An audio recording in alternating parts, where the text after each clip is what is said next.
সুপ্রিয় দর্শক, কালের কণ্ঠে সম্প্রতি বেনজিরের ঘরে আলাদিনের চেরাগ শিরোনামে হায়দার আলীর দুঃসাহসী অনুসন্ধানী প্রতিবেদন এখন টক অব দি কান্ট্রি। গতকাল রাতে জনপ্রিয় ভার্চুয়াল প্ল্যাটফর্ম নবীনগরের কথার তুখোর সঞ্চালক সিনিয়র সাংবাদিক গৌরাঙ্গ দেবনাথ অপুর আমন্ত্রণে লাইভে মুখোমুখি হয়েছিলেন বর্তমান সময়ের বাঘা অনুসন্ধানী প্রতিবেদক বিরল প্রতিভা হায়দার আলী। কে এই সত্যানুসন্ধানী হায়দার আলী, যিনি গত প্রায় 18 বছর ধরে মাটি খুঁড়ে খুঁড়ে একের পর এক চাঞ্চল্যকর সংবাদ প্রকাশের মাধ্যমে সেরাদের সেরা পুরস্কার ছিনিয়ে এনেছেন। প্রথম আলো অফিসের টেলিফোন রিসিপশনিস্ট থেকে ধাপে ধাপে চমক সৃষ্টি করে বর্তমানে কালের কণ্ঠের ডেপুটি এডিটর হওয়ার গৌরব অর্জন করেছেন। আর আজকের এই হায়দার আলী হয়ে ওঠার নেপথ্যের ইঞ্জিনিয়ার তৌহিদুর রহমান সম্পর্কেও কিছুটা পরিচয় করিয়ে দেবেন এখন মফস্বলের ডাক সাইটের সাংবাদিক গৌরাঙ্গ দেবনাথ অপু। বিস্তারিত শুনুন গৌরাঙ্গ দেবনাথ অপুর কণ্ঠে। আজকে সংবাদপত্র জগতের একজন সেলিব্রিটি মানুষকে নিয়ে আজকে অনুষ্ঠানটি আমরা সাজিয়েছি। আপনারা জানেন যে দেশের পাঠক নন্দিত প্রভাবশালী 3টি দৈনিক প্রথম আলো, কালের কণ্ঠ এবং সমকাল, এই তিনটি দৈনিকে মেধাবী এবং সাহসী প্রতিবেদক হিসেবে গত প্রায় 2 দশক ধরে দুর্দান্ত দাপটের সঙ্গে সাংবাদিকতা করে যাওয়া দেশ সেরা অনুসন্ধানী সাংবাদিক, বর্তমানে দেশের সর্বাধিক প্রচারিত অন্যতম দৈনিক কালের কণ্ঠের অন্যতম নীতি নির্ধারক পত্রিকাটির ডেপুটি এডিটর, যার নাম হায়দার আলী। হায়দার আলীকে নতুন করে পরিচয় করিয়ে দেওয়ার কিছু নেই। যারা সাংবাদিকতা জগতে আছেন এবং নিয়মিত খোঁজ খবর রাখেন তারা জানেন কে এই হায়দার আলী। একটি মানুষ পত্রিকা অফিসের ফ্রন্ট ডেস্কে যোগদান করবার পর তার মেধা, তার পরিশ্রমের মাধ্যমে মাত্র 2 দশকের মাথায় রাতারাতি কিভাবে দেশের সেরা অনুসন্ধানী সাংবাদিক হয়ে ওঠেন এই হায়দার আলী, আজকে দেশে বিদেশে পরিচিত সেই তারকা সাংবাদিক হায়দার আলীকে নিয়েই আমাদের হায়দারি হ্যাক খ্যাত তার সেই অনুসন্ধানী রিপোর্টার হয়ে ওঠার নেপথ্যের গল্পটা আজকে আপনাদের সামনে তুলে ধরবার জন্যই আমরা এই আয়োজনটি করেছি। আসুন কথা না বাড়িয়ে আমাদের সঙ্গে হায়দার আলীকে শুভেচ্ছা জানাতে এবং তার সম্পর্কে কিছু কথা বলতে আর কারা সংযুক্ত হয়েছেন তাদের সঙ্গে আপনাদেরকে প্রথমে পরিচয় করিয়ে দিচ্ছি। প্রিয় দর্শক, আমরা আজকের এই টক শোটিকে হাই ভোল্টেজ একটি টক শো অভিহিত করতে চাই, কারণ যারা ইতিমধ্যে যুক্ত হয়েছেন আপনারা দেখতে পাচ্ছেন প্রথমে যাকে কেন্দ্র করে আজকের এই অনুষ্ঠান, সেই তারকা সাংবাদিক, অনুসন্ধানী সাংবাদিক যাকে বলা হয়ে থাকে, সেই হায়দার ভাই আমাদের সঙ্গে যুক্ত হয়েছেন। হায়দার ভাই, আপনাকে স্বাগত জানাচ্ছি নবীনগরের কথার আজকের এই 286তম পর্বে।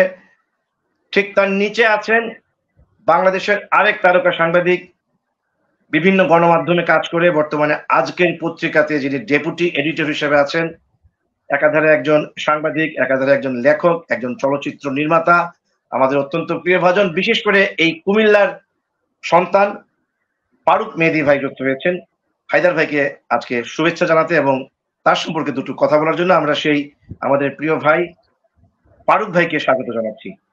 সবশেষে দেখতে পাচ্ছি ভারতীয় সাংবাদিক দিল্লি থেকে যুক্ত হয়েছেন আমাদের শুভ্রজিৎ ভট্টাচার্য। শুভ্রজিৎ নবীনগরের কথায় অসংখ্যবার এসছেন এবং আমরা মনে করি শুভ্রজিৎ আমাদের নবীনগরের কথারই একজন অত্যন্ত বাগ্মী, একজন সুবক্তা, যিনি একাধারে একজন নন্দিত সঞ্চালক, একজন গবেষক, একজন বিশ্লেষক এবং আমার প্রিয় ভাই। শুভ্রজিৎ, আপনাকে স্বাগত জানাচ্ছি। আজকের বিষয়বস্তু আমরা নির্ধারণ করেছি রাতারাতি স্টার থেকে সুপার ডুপার স্টার হয়ে ওঠা সাংবাদিক, বর্তমানে দেশের অন্যতম প্রভাবশালী দৈনিক কালের কণ্ঠের ডেপুটি এডিটর হায়দার আলীর দেশসেরা অনুসন্ধানী সাংবাদিক হয়ে ওঠার নেপথ্যের গল্প কথা শিরোনামে আজকের এই মূল পর্ব।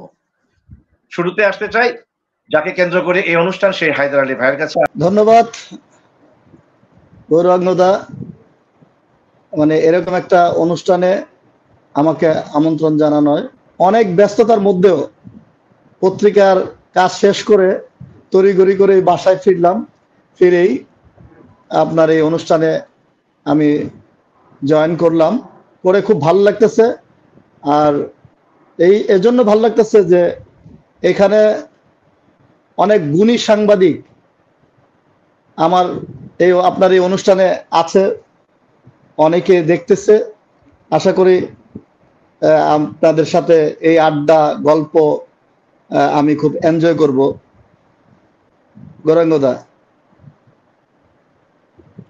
এনজয় করার চেয়ে বড় বিষয় হচ্ছে আপনাকে নিয়ে আজকে আমরা যে কথাটি বলেছি শুরুতে, যে আমরা আজকের হায়দার আলী হয়ে ওঠার পেছনে অতটা অল্প সময়ের ভেতরে সাংবাদিকতার জগতে যেটি তৌহিদ ভাই আপনাকে নতুন করে আবার আমাদের যে কলামটি তিনি তৈরি করেছেন গত মাস সাধিক কাল ধরে, আমার বৃহস্পতি, ইতিমধ্যে আমার বৃহস্পতি এই কলামটির যিনি নামকরণ করেছেন শ্রদ্ধেয় সুভাষ সাহা, তিনি যুক্ত হয়েছেন আমাদের সঙ্গে নারায়ণগঞ্জ থেকে। তিনি মূলত তৌহিদ ভাইকে বলেছিলেন যে তৌহিদ ভাই, আপনি যেই মাপের একজন সাংবাদিক, অপুর কাছ থেকে আমি আপনার সম্পর্কে যেটুকু জেনেছি সিলেটে যখন আমরা গিয়েছিলাম মাসখানেক আগে, তো আপনি যদি নতুন করে আবার আপনার লেখালেখির জগতে প্রবেশ করেন, তাহলে আপনি যদি প্রতি বৃহস্পতিবার আপনি বাংলাদেশের যে সকল প্রতিভাবান সাংবাদিক আছেন তাদের হিস্ট্রি নিয়ে যদি আপনি প্রতি সপ্তাহে আপনার কলামে তাদের জীবন বৃত্তান্তটি আমাদের সামনে তুলে ধরেন, তাহলে আমার মনে হয় খুব অল্প সময়ে আপনার বৃহস্পতি কলামটি খুব জনপ্রিয় হয়ে উঠবে। এবং সুভাষদার কথাই ঠিক, মাত্র 5টি, সর্বশেষ গত বৃহস্পতিবার 3 পর্বে হায়দার আলী ভাই আপনাকে নিয়ে তহিদুর রহমান, আমাদের প্রিয় তহিদ ভাই, যিনি আসলে অনুসন্ধানী সাংবাদিকতার মূলত পথিকৃৎ আমরা যাকে বলি, যার হাত ধরে আপনার মতো বহু হায়দার আলী বাংলাদেশের আনাচে কানাচে বহু জেলায় উপজেলায় তৈরি হয়েছে। তহিদ ভাই আজকে যুক্ত হওয়ার কথা ছিল, তার সন্তান আজকে খুবই সিক, যে কারণে তিনি যুক্ত হতে পারেননি, বাট তিনি অনুষ্ঠানটি দেখছেন। তো সেই তহিদ ভাই আপনাকে কিন্তু আসলে তৈরি করেছেন, আমরা যেটুকু জানি, মানে আপনার মতো অনেক হায়দার আলী। সেই তহিদ ভাইয়ের কলামে আপনাকে 3 পর্বে যেভাবে উপস্থাপন করা হয়েছে আমার বৃহস্পতিতে, তো সেই কলামে আমি কিছু কিছু হেডলাইন, মানে যে শিরোনামের কারণে আপনি আজকে দেশে এবং বিদেশে এতটা সুপরিচিত, সেখান থেকে কয়েকটা শিরোনাম আমি পড়ে শোনাতে চাই দর্শকদের জন্য, যে দর্শকরা আপনারা যারা আজকে হায়দার আলীকে দেখছেন, যার কথা শুনবার জন্য আজকে আপনারা হুমড়ি খেয়ে পড়েছেন, অসংখ্য দর্শক আজকে যুক্ত হয়েছেন এবং হয়তো আরো যুক্ত হবেন, তাদের উদ্দেশ্যে বলতে চাই, কে এই হায়দার আলী, কেন তিনি আজকে একটি মূর্তিমান আতঙ্ক এই দুর্নীতিবাদদের কাছে। সর্বশেষ যেই সাবেক আইজি বেনজির আহমেদকে নিয়ে যে রিপোর্টটি তিনি করেছেন, যেটির শিরোনাম ছিল যে বেনজিরের ঘরে আলাদিনের চেরাগ, এই রিপোর্টটির পর হায়দার ভাই আপনি আবার নতুন করে আলোচনা এসছেন, এবং যেটি গতকাল আমাদের ব্যারিস্টার সাইদুল হক সুমন আপনার দুদকের কাছে যেভাবে আহ্বান জানিয়েছেন, এবং সেটি যদি তিনি সেভাবে যেতে না পারেন তাহলে তিনি বলেছেন যে প্রয়োজনে তিনি হাইকোর্টের দ্বারস্থ হবেন। এরকম একটি বিষয় যখন আপনি দেশ বিদেশে কাঁপিয়েছেন, সেই হায়দার আলী গত 2 দশকে কয়েকশো রিপোর্ট করেছেন, যেটি সারা দেশে এবং বিশ্বময় কিন্তু আলোচনার ঝড় তুলেছে। সেখান থেকে কয়েকটি শিরোনাম পড়তে চাই, যেটি তহিদ ভাই তার 3 পর্বের লেখায় তুলে ধরেছেন। যেমন আপনি লিখেছিলেন, অনুসন্ধানী সেই রিপোর্টগুলির অন্যতম ছিল গাজীপুরের আতঙ্ক লাদেন মামুন, ছিল 22 মামলায়ও বিচলিত নয় 5 ভাই বাহিনী, মুন্সিগঞ্জে বেপরোয়া 4 খলিফা, নূর হোসেনের সাম্রাজ্য 4 নেতার দখলে, মতির এবার বেপরোয়া গতি। এই রিপোর্টগুলি সম্ভবত সমকালীন ছিল। এছাড়া তিনি লিখেছেন আরো কয়েকটি রিপোর্ট, যেটি সারা দেশ আপনি কাঁপিয়েছেন। তার মধ্যে ছিল সংসদ ভবনে কলেজের নিয়োগ পরীক্ষা নিয়ে একটি রিপোর্ট, মুসা বিন শমশেরের সবই ফাঁকা বুলি, এমপির রাজুর আদালতে হত্যা মামলার হয় বিচার, রায়পুরায় টেটা যুদ্ধ নিয়ে রাজনৈতিক বাণিজ্য, OC market, OC villa, OC road. তারপর আছে 200 বিঘা জমির মালিক কাস্টমস কর্মকর্তা জাহিদুলের কাহিনী, পুলিশ ধরে নেওয়ার পর 6 নেতা এখন নিখোঁজ, এমপি মিতার ক্যাডারদের তাণ্ডব, 5 কাউন্সিলর সন্দীপ ছাড়া, মুচি জসিমের এখন 100 কোটি টাকা, গাজীপুরের জুলুমের টাকায় পুলিশের সম্পদের পাহাড়, হাজার কোটি টাকার মালিক জি.কে. শামীম, হায়দার ভাইয়ের দীর্ঘদিনের যে সহযোদ্ধা, আমাদের আজকের পত্রিকায় যিনি এখন ডেপুটি এডিটর হিসেবে আছেন, আমাদের কুমিল্লার প্রিয় ভাই, এবং প্রথম আলোতে তিনি ছিলেন তখন তার সঙ্গে আমার পরিচয়। আজকে যখন তাকে বলেছি যে আপনার প্রিয় সহযোদ্ধা হায়দার ভাইকে আমরা আজকে আমন্ত্রণ জানিয়েছি, তার কিছু কথা আমরা শুনবো এবং কিভাবে তিনি হায়দার আলী হয়ে উঠলেন সেই বিষয়গুলো জানানোর চেষ্টা করব।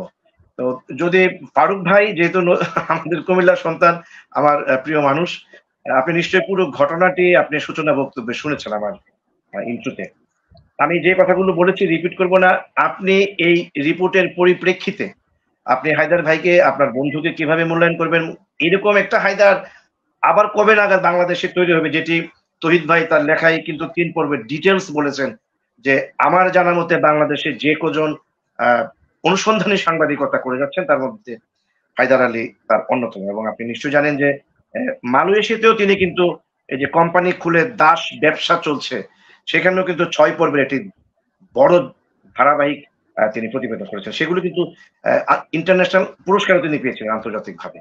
তো এরকম একজন বন্ধু যখন আপনার দীর্ঘদিনের, সেক্ষেত্রে আপনার কি অভিব্যক্তি? এবং যে প্রশ্নটি আমি করেছিলাম যে একটি রিপোর্ট যখন হায়দার আলী করে কয়েক ঘন্টার মধ্যে যখন তার অ্যাকশন হয়, কিন্তু যখন সর্বশেষ সাবেক আইজি আমাদের বেনজির আহমেদ কিনে তিনি করেছেন যে বেনজিরের ঘরে আলাদিনের চেরাগ, যে রিপোর্টটি কালের কণ্ঠকেও আসলে উচ্চ মাত্রায় পৌঁছে দিয়েছে, সেই রিপোর্ট নিয়ে কিন্তু হায়দার আলীর চমক থাকলেও সরকার কিংবা সংশ্লিষ্ট বিভাগের কিন্তু চমক আমরা দেখতে পাচ্ছি না।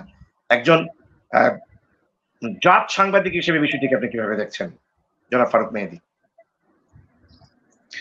ধন্যবাদ গৌরাঙ্গদা, আপনার এই সুন্দর আয়োজনে আমাকে যুক্ত করার জন্য। নবীনগরের কথাকেও ধন্যবাদ। আর এই আলোচনায় আছেন খুবই বিদগ্ধজন, আমার সহকর্মী, ভাই, বন্ধু হায়দার আলী, এবং আছেন ভারত থেকে যুক্ত হয়েছেন শুভ্রজিৎ দা সহ আরো একজন অতিথি আছেন। সবাইকে শুভেচ্ছা, অভিনন্দন। আসলে হায়দার আলীকে নিয়ে বলতে গেলে আসলে অনেক কথা বলার আছে, তো আমি কোন দিক থেকে শুরু করব সেটা ভাবছিলাম। তবে তার আগে আমি যেটুকু বলি, আপনিও বলেছেন, সেটা হলো তৌহিদ ভাই, মানে আমাদের প্রিয় তৌহিদ ভাই।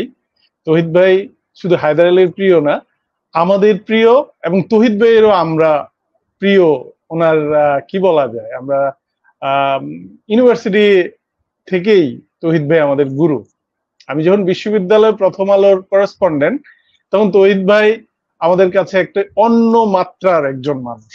মানে প্রথম আলোতে তিনি লেখেন, এবং আমার সুযোগ হয়েছিল তিনি যখন সিলেট সারা দেশ ভ্রমণ করে তিনি কিছু চারণ সাংবাদিকের মতো এবং মাঠ থেকে তুলে আনা প্রকৃত সাংবাদিকতা যেটাকে বলে, সেটা যখন তিনি শুরু করলেন, সিলেটে যখন গেলেন, আমি কয়েকদিন ওনার সঙ্গে ছিলাম।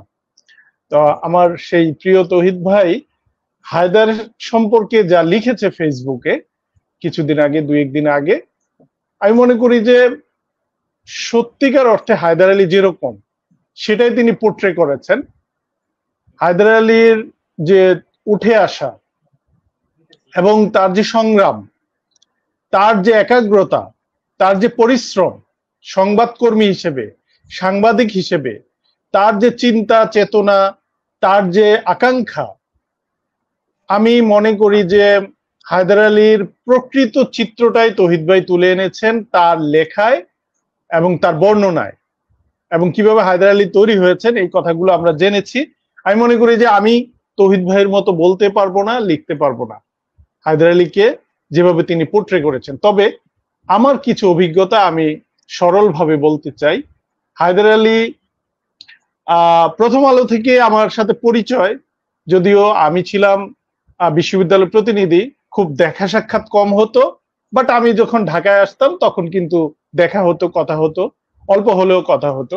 কিন্তু আমাদের সঙ্গে ঘনিষ্ঠতা বাড়ে হচ্ছে কালের কণ্ঠ যখন প্রথম প্রকাশিত হয়। আমি তখন RTV থেকে কালের কণ্ঠে যোগ দেই এবং গিয়ে তখন হায়দার ভাইকে পাই। হায়দার ভাই নতুন ভাবে তাকে চেনানোর সুযোগ করে দিলেন যখন বিরল ভালোবাসা নামের যে প্রতিবেদনটি, আমি বলবো যে এটি কোনো প্রতিবেদন না, এটি একটি অন্য জিনিস, একটি আসলে সবাইকে নাড়া দিয়ে দেওয়ার মতো একটি প্রতিবেদন। বিরল ভালোবাসা, যে ভালোবাসা আসলে ভিক্ষুকের ভালোবাসা প্রধানমন্ত্রীর জন্য, বঙ্গবন্ধুর জন্য, জাতির পিতার জন্য, একজন রিক্সা চালক বা একজন ভ্যান চালক তার যে আত্মত্যাগ, এইরকম একটি ঘটনা কালের কণ্ঠ পত্রিকা আমি যখন সকালবেলা দেখি আমার মাথাটা আসলে কেমন জানি উলট পালট হয়ে যায় যে এটা কি ধরনের রিপোর্ট। বিরল ভালোবাসা, উপরে প্রধানমন্ত্রী, মাঝখানে হাসমত আলী, নিচে রমিজা খাতুনের ছবি। আমার কাছে মানে একটা আত্মতৃপ্তিমূলক একটি প্রতিবেদন মনে হয়েছিল তখনই, যেহেতু আমি চলচ্চিত্র প্রামাণ্য চিত্র নিয়ে কাজ করি, যেহেতু আমি টেলিভিশনে কাজ করেছি এর আগে, তখনই আমার মাথায় আসে যে এটা নিয়ে একটা কিছু হতে পারে, এটা একটা চলচ্চিত্র মানে একটা ডকুমেন্টারি ফিল্ম হতে পারে, এটা আমার মনের বাসনা। তো অফিসে যখন গেলাম তখন হায়দার ভাইকে বললাম, হায়দার ভাই এটা একটা অন্যরকম, আমি জানি না কিরকম কার কাছে লাগছে, আমার কাছে অন্যরকম একটি প্রতিবেদন লাগছে। মানে আমার কাছে মনে হয় যে এরকম প্রতিবেদন খুবই রেয়ার, ঘটনা রেয়ার। প্রধানমন্ত্রী আর ভিক্ষুক, কোথায় আকাশ আর কোথায় মাটি, এর যে একটা সংযোগ স্থল এই প্রতিবেদন। এবং হায়দার ভাইকে তো মানে ওই প্রতিবেদনের পরে তো নানান ঘটনা, আপনারা যারা, আমি কিন্তু প্রামাণ্য চিত্রটা করেছি, হায়দার ভাই রেসপন্স করেছে এবং আমরা খুব আনন্দের সঙ্গে একটি প্রামাণ্য চিত্র করেছি বিরল ভালোবাসা নামে। সেই প্রামাণ্য চিত্রটি আমরা 10 মাসে তৈরি করেছি, স্ক্রিপ্ট লিখেছি অন্তত 6 থেকে 7 মাস আমরা লেগেছে আমাদের, এবং এটি এডিট করতে প্রতিদিন একটু একটু করে এডিট করেছি, প্রতিদিন কারেকশন করেছি। স্ক্রিপ্টটা নিয়ে আমরা প্রচুর গবেষণা করেছি, হায়দার ভাই আমি নিজে প্রতিটা লাইন অক্ষর, যেটা কি হতে পারে, কিরকম হওয়া উচিত, কোনটা আবেদনময় হবে, মানুষকে টাচ করবে কিভাবে, এরকম এডিটর যিনি আমাদের ছিলেন, ভিডিও এডিটর, তার সঙ্গে প্রচুর এটা নিয়ে গল্প হয়েছে, অনেক কথা হয়েছে, কি ছবি দিলে, কি ধরনের এমবিএন দিলে এটা ন্যাচারালিটি তৈরি হবে। আমরা গফরগাঁও গিয়েছি, শুটিং করেছি, নানা জায়গায় গিয়েছি।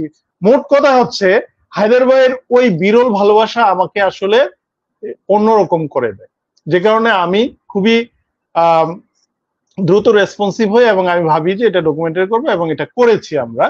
এবং ডকুমেন্টারিটি কিন্তু ব্যাপক আলোচিত হয়েছে। আমরা ওই সময়টাতে এই প্রামাণ্য চিত্রটি করতে গিয়ে কিন্তু আসলে আমরা মাননীয় প্রধানমন্ত্রীরও আমরা সাক্ষাৎকার পেয়েছি, হায়দার ভাই সহ এবং আমরা এই গণভবনে, যেটা রেয়ার ঘটনা। আসলে মাননীয় প্রধানমন্ত্রী কিন্তু বাংলাদেশের একক সাংবাদিকদেরকে এরকম কোন সাক্ষাৎকার মানে 30 বছরের মধ্যে দিয়েছেন এরকম কথা জানা যায়নি। তো যাই হোক, হায়দার ভাই এটা করেছে, আমরা ছিলাম।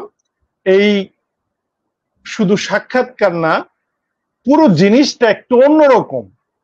একটা হচ্ছে তিনি এই ঘটনাটা ব্রেক করলেন, এটাকে আমরা ভিজুয়ালাইজ করলাম, এর পরের যে ফলো আপ গুলা হলো, এর পরের দিনে আপনারা যারা পাঠক বা যারা আমরা সংবাদকর্মী, আমরা জানি যে পরের দিন থেকে বিরল ভালোবাসার যে ইম্প্যাক্ট বা অ্যাকশন যাকে বলে, মাননীয় প্রধানমন্ত্রী সাড়া দেওয়া থেকে শুরু করে প্রতিটা ঘটনা একটা ঐতিহাসিক ঘটনা ঘটেছে। ভিক্ষুকে চিকিৎসা করে, মানে রমিজা খাতুনকে সেই হসপিটালে চিকিৎসা দেওয়া, তাকে সুস্থ করে তোলা, তার সে জমি হস্তান্তর করে তাদের জন্য সেখানে বাড়ি বানিয়ে দেওয়া, সেই বাড়িতে হেলিকপ্টারে করে প্রধানমন্ত্রীর পাশে বসিয়ে নিয়ে সেই বাড়িতে রমিজা খাতুনকে তুলে দেওয়া। বিশ্বের কোথাও কি এরকম ঘটনা ঘটেছে? রাষ্ট্রের সর্বোচ্চ পর্যায় থেকে একজন ভিক্ষুকের স্ত্রীকে, তাকে ঘর দেওয়া, ভালোবাসাকে মূল্যায়িত করা, রিকগনাইজ করা, মানে আমি আমার জানা মতে আমি কোথাও শুনিনি। সেরকম একটি ঘটনার জন্মদাতা হায়দার আলী। আমি শুধু আপনার সঙ্গে এইটুকু যোগ করি, ওই সময় আমরা যারা প্রথম আলোতে ছিলাম, প্রথম আলো থেকে একটা টিম কিন্তু কালের কণ্ঠে এসেছিল, তৈরি ভাই নিশ্চিত, এবং সেখানে হায়দার ভাই মতো একজন অনুসন্ধানী সাংবাদিক যখন তহিদ ভাই তার পাশে পান, তখন কিন্তু আসলে ওই পত্রিকাটি যে একটা পর্যায়ে যাবে তখন কিন্তু আমরা বুঝতে পেরেছিলাম। তো আমরা তখন প্রথম আলোতে কাজ করি। আপনার নিশ্চয়ই মনে আছে যে জিনিসটা হয়তো আপনি বলতে হয়তো ভুলে গিয়েছেন যে মাননীয় প্রধানমন্ত্রী কিন্তু হায়দার ভাইকে ডেকে নিয়ে তার পুরস্কার স্বরূপ 1 লাখ টাকাও দিয়েছিলেন। একটি মাননীয় প্রধানমন্ত্রীর কাছ থেকে একটি বিরল ভালোবাসার রিপোর্ট প্রকাশিত হওয়ার পর এবং রিপোর্টটি ছাপা হওয়ার পর আমি তহিদ ভাইয়ের লেখা থেকে পড়ছিলাম আর কি। তহিদ ভাই নাকি সকালবেলা হায়দার ভাইকে জিজ্ঞেস করলো, কি হবে হায়দার, কি খবর তোমার? তো হায়দার ভাই তখন বলছিলেন যে তহিদ ভাই খবর তো ভালো, প্রধানমন্ত্রী কার্যালয় থেকে আমাকে ফোন দিয়েছে। মানে কাঁপছে আর বলছে, হায়দার ভাই নাকি তখন কাঁপতেছিল যে প্রধানমন্ত্রী কার্যালয় থেকে ফোন দেওয়া হয়েছে তাকে দেখা করার জন্য। একজন সাংবাদিককে যখন একটি দেশের সরকার প্রধান তার একটি রিপোর্টের জন্য তার কার্যালয়ে ডেকে নিয়ে, এবং আপনি যে চলচ্চিত্রটি বানিয়েছেন এই ঘটনাটাকে কেন্দ্র করে, আমরা যখন দেখলাম যে হায়দার ভাই মাননীয় প্রধানমন্ত্রীর ঠিক বাদিকে সর্বোচ্চ 1 থেকে 1.5 হাত পাশে বসা হায়দার ভাই প্রশ্ন করছেন, তিনি উত্তর দিচ্ছেন এবং তুমি করে বলছেন হায়দার ভাইকে। আজকে আমি এই ভিডিওটা দেখেছি, আমার লোম তখন খারাপ হয়েছে যে আমার জীবত কেন আমি আরেকটা হায়দার আলী দেখতে পাবো কিনা আমি জানি না। আমি এই জায়গাটা একটু হায়দার আলী ভাইয়ের কাছে আসতে চাই। হায়দার ভাই ওই স্মৃতিচারণটা সহ মানে পুরো ব্যাখ্যাটা যদি আপনি দেন যে গত 20-18 বছরে আপনি প্রথম আলোতে যুক্ত হয়েছিলেন, মানে হায়দার তহিদ ভাইয়ের লেখা থেকে যেটা পড়লাম, ফ্রন্ট ডেস্কে, যেটাকে আমরা বলি রিসেপশনিস্ট। আপনি রিসেপশনে বসতেন, আমরা গেলে আমাদের সঙ্গে আড্ডা দিতেন, চা খেতেন। আপনি নরসিংদীর ছেলে, আমি ব্রাহ্মণবাড়িয়ার ছেলে, সেই হিসেবে আপনার সঙ্গে আমার আমরা যারা এই বেল্টে ছিলাম, সেই মানুষটি একদিন আপনি মানে তহিদ ভাইয়ের কথা অনুযায়ী তার গল্পের যে বিষয়গুলো আজকে আমরা জানলাম, যে আপনি একদিনকে তহিদ ভাইকে বললেন, তহিদ ভাই আমি একটু রিপোর্টিং এ কাজ করতে চাই, আমাকে ওই ডেস্ক থেকে আপনাদের ডেস্কে নিয়ে আসেন। তখন তহিদ ভাই আপনাকে ধমক দিলে, তোর বেটা তুই ওইখানেই থাক, তোর দরকার কি রিপোর্টিং এ। এই যে আপনি লেগে থাকা, তহিদ ভাই তার চমৎকার সাবলীল গল্পে যেভাবে তিনটি পর্বে, এই যে আমাদের আজকে সুভাষ দ্বারা এখানে যুক্ত হয়েছেন, সুভাষ সাহা, যিনি যার নামকরণে তিনি আমার বৃহস্পতি কলমটা চালু করেছেন, এ পর্যন্ত 4 জন সাংবাদিককে তিনি এক পর্বে কিন্তু করেছেন, যেটি আমাদের সুভাষ দা কিন্তু তার নিউজ 24 যে চ্যানেলটা, ইউটিউব চ্যানেল, সেখানে কিন্তু আমার সহযোগী তিনি কিন্তু এটি ভিডিও কন্টেন্ট করে রিপোর্টিং করছেন, টিভি রিপোর্টিং। তো সেই জায়গায় আপনাকে নিয়ে তিনি একটি নয় 3টি পর্ব লেগেছে আপনাকে তুলে ধরবার জন্য। সেই বিষয়গুলি নিয়ে আপনার তহিদ ভাইয়ের মূল্যায়নটা, আপনার আজকে এখানে উঠা, এবং আমি যে প্রশ্নটি প্রথমে করেছিলাম যে আপনার রিপোর্টে যখন অ্যাকশন হয় দ্রুত, আবার ঠিক দেখা যায় যে লাস্ট অ্যাকশনে আপনার রিপোর্টকে খুব একটা অ্যাকশন আমরা খুব দেখতে পাচ্ছি না। সব মিলিয়ে যদি আপনি টোটাল বিষয়টা তুলে ধরেন, তাহলে ভারতীয় বন্ধু যিনি আপনার সম্পর্কে হয়তো তেমন কিছু জানেন না, বাট তিনি একজন গবেষক, বিশ্লেষক, অত্যন্ত একজন সুবক্তা, তার কথা বলতে সুবিধা। স্মরণ করছি যে উনি আজকে থাকার কথা ছিল, কিন্তু উনি আজকে ওনার বেবি অসুস্থ থাকায় উনি থাকতে পারেনি। তবে আমি যদি প্রথমেই বলি যে আমি কিভাবে সাংবাদিকতায় আসলাম। আমি সাংবাদিকতায় আসছি শুধু আমার নেশার কারণে। আমি এক সময় একটা স্কুল প্রতিষ্ঠা করেছিলাম। আমার সেই সময় বয়স কম ছিল। আমি একটা স্কুল প্রতিষ্ঠা করি আমার এক বন্ধুর সাথে। সেই স্কুলটার নাম ছিল মিলেনিয়াম কিন্ডারগার্টেন স্কুল। তো সেই স্কুলে লেখাপড়া করাতাম। আমার স্কুলের প্রায় 250-এর বেশি বাচ্চা ছিল। আমি প্ল্যান বাংলাদেশ নামে একটা আন্তর্জাতিক একটি সংস্থা আছে, আমি সেই সংস্থায় কাজ করতাম লেখাপড়ার পাশাপাশি। তো আমি এই যে এইটার মধ্য থেকে আমার কবি শামসুর রহমান, দেশের আধুনিক কবি, আমাদের নরসিংদীর গর্ব, সেই কবি শামসুর রহমান আমরা রহমান ভাই হিসেবে জানতাম। ওনার সাথে আমার খুবই ঘনিষ্ঠ সম্পর্ক ছিল। তো সেই রহমান ভাইয়ের বাসা শ্যামলী 1 নম্বর রোডে।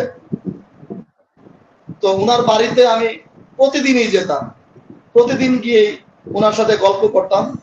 ওনার বয়সের তুলনায় আমি ছিলাম অনেক ছোট, কিন্তু সম্পর্কটা এমন ছিল একেবারে বন্ধুর মতো।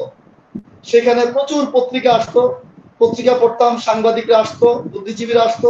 তো সেই সাংবাদিকদের সাথে কথা বলে, কবি শামসুর রহমানও ছিলেন একজন বড় সাংবাদিক এবং সম্পাদক। ওনার সাহায্যে এসেই আমার সাংবাদিকতার নেশা ধীরে ধীরে চাপে আমার ভিতরে। তো একটা পর্যায়ে কবি শামসুর রহমানের মাধ্যমেই আমাদের প্রথম আলোর সম্পাদক আমাদের মতি ভাইকে উনি বলেন যে আমার এই ছেলেটাকে একটা সাংবাদিকতা করতে চায়, একটু কিছু ইয়ে করার। তো এটা একদিন আমার সামনে পরিচয় করে দিলেন মতি ভাইয়ের কাছে। তো ওনার মাধ্যমেই আমি প্রথম আলোতে আমি যাই।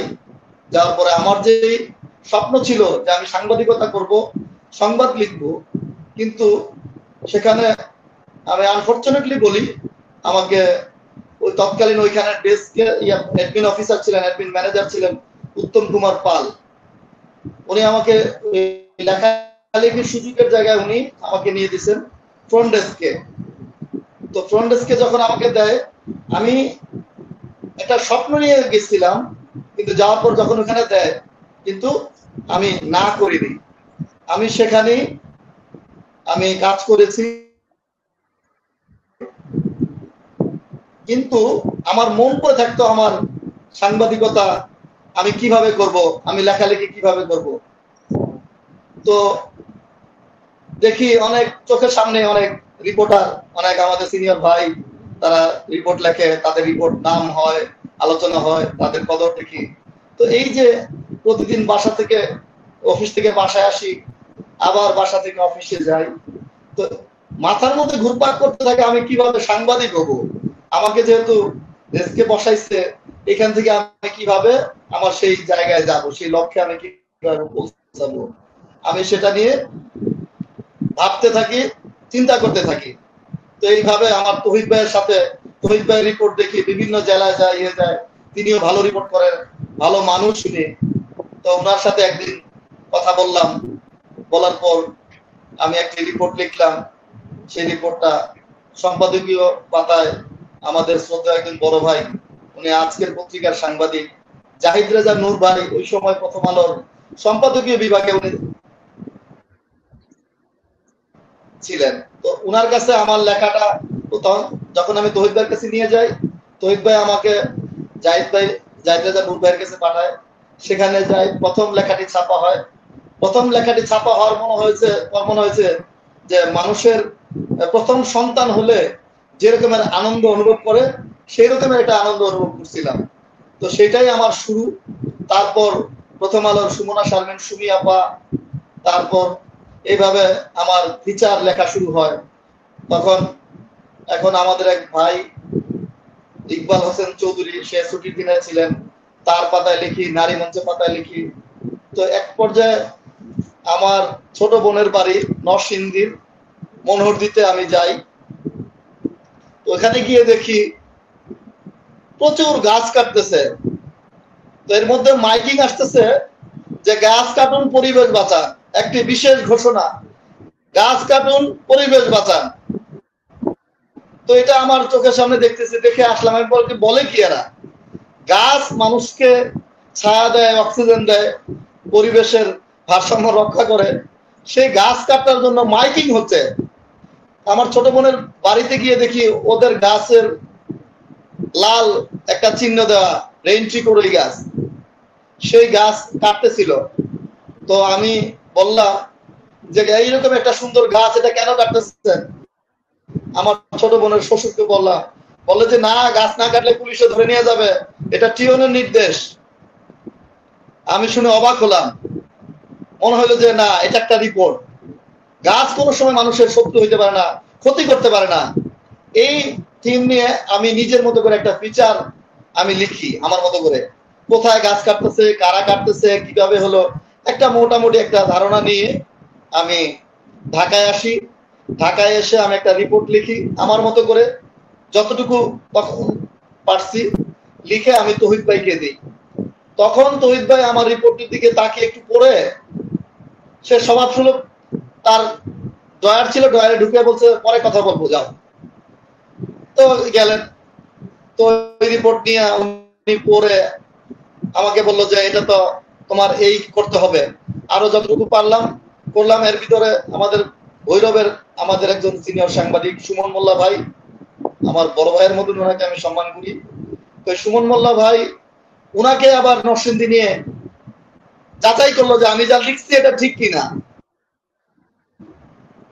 তো যাই হোক, সেই রিপোর্টটি একদিন এই তহিদ ভাইয়ের কারণে আমাদের প্রথম আলোর একজন সিনিয়র সাংবাদিক, আমি শাহেদ মোহাম্মদ আলী ভাই, যিনি কালের কণ্ঠের সাবেক সম্পাদক, আমি ওনার কথা স্মরণ করতেছি, কারণ ওই সাংবাদিকতা এবং ওই ক্ষেত্রে উনিও ভূমিকা রাখছিলেন।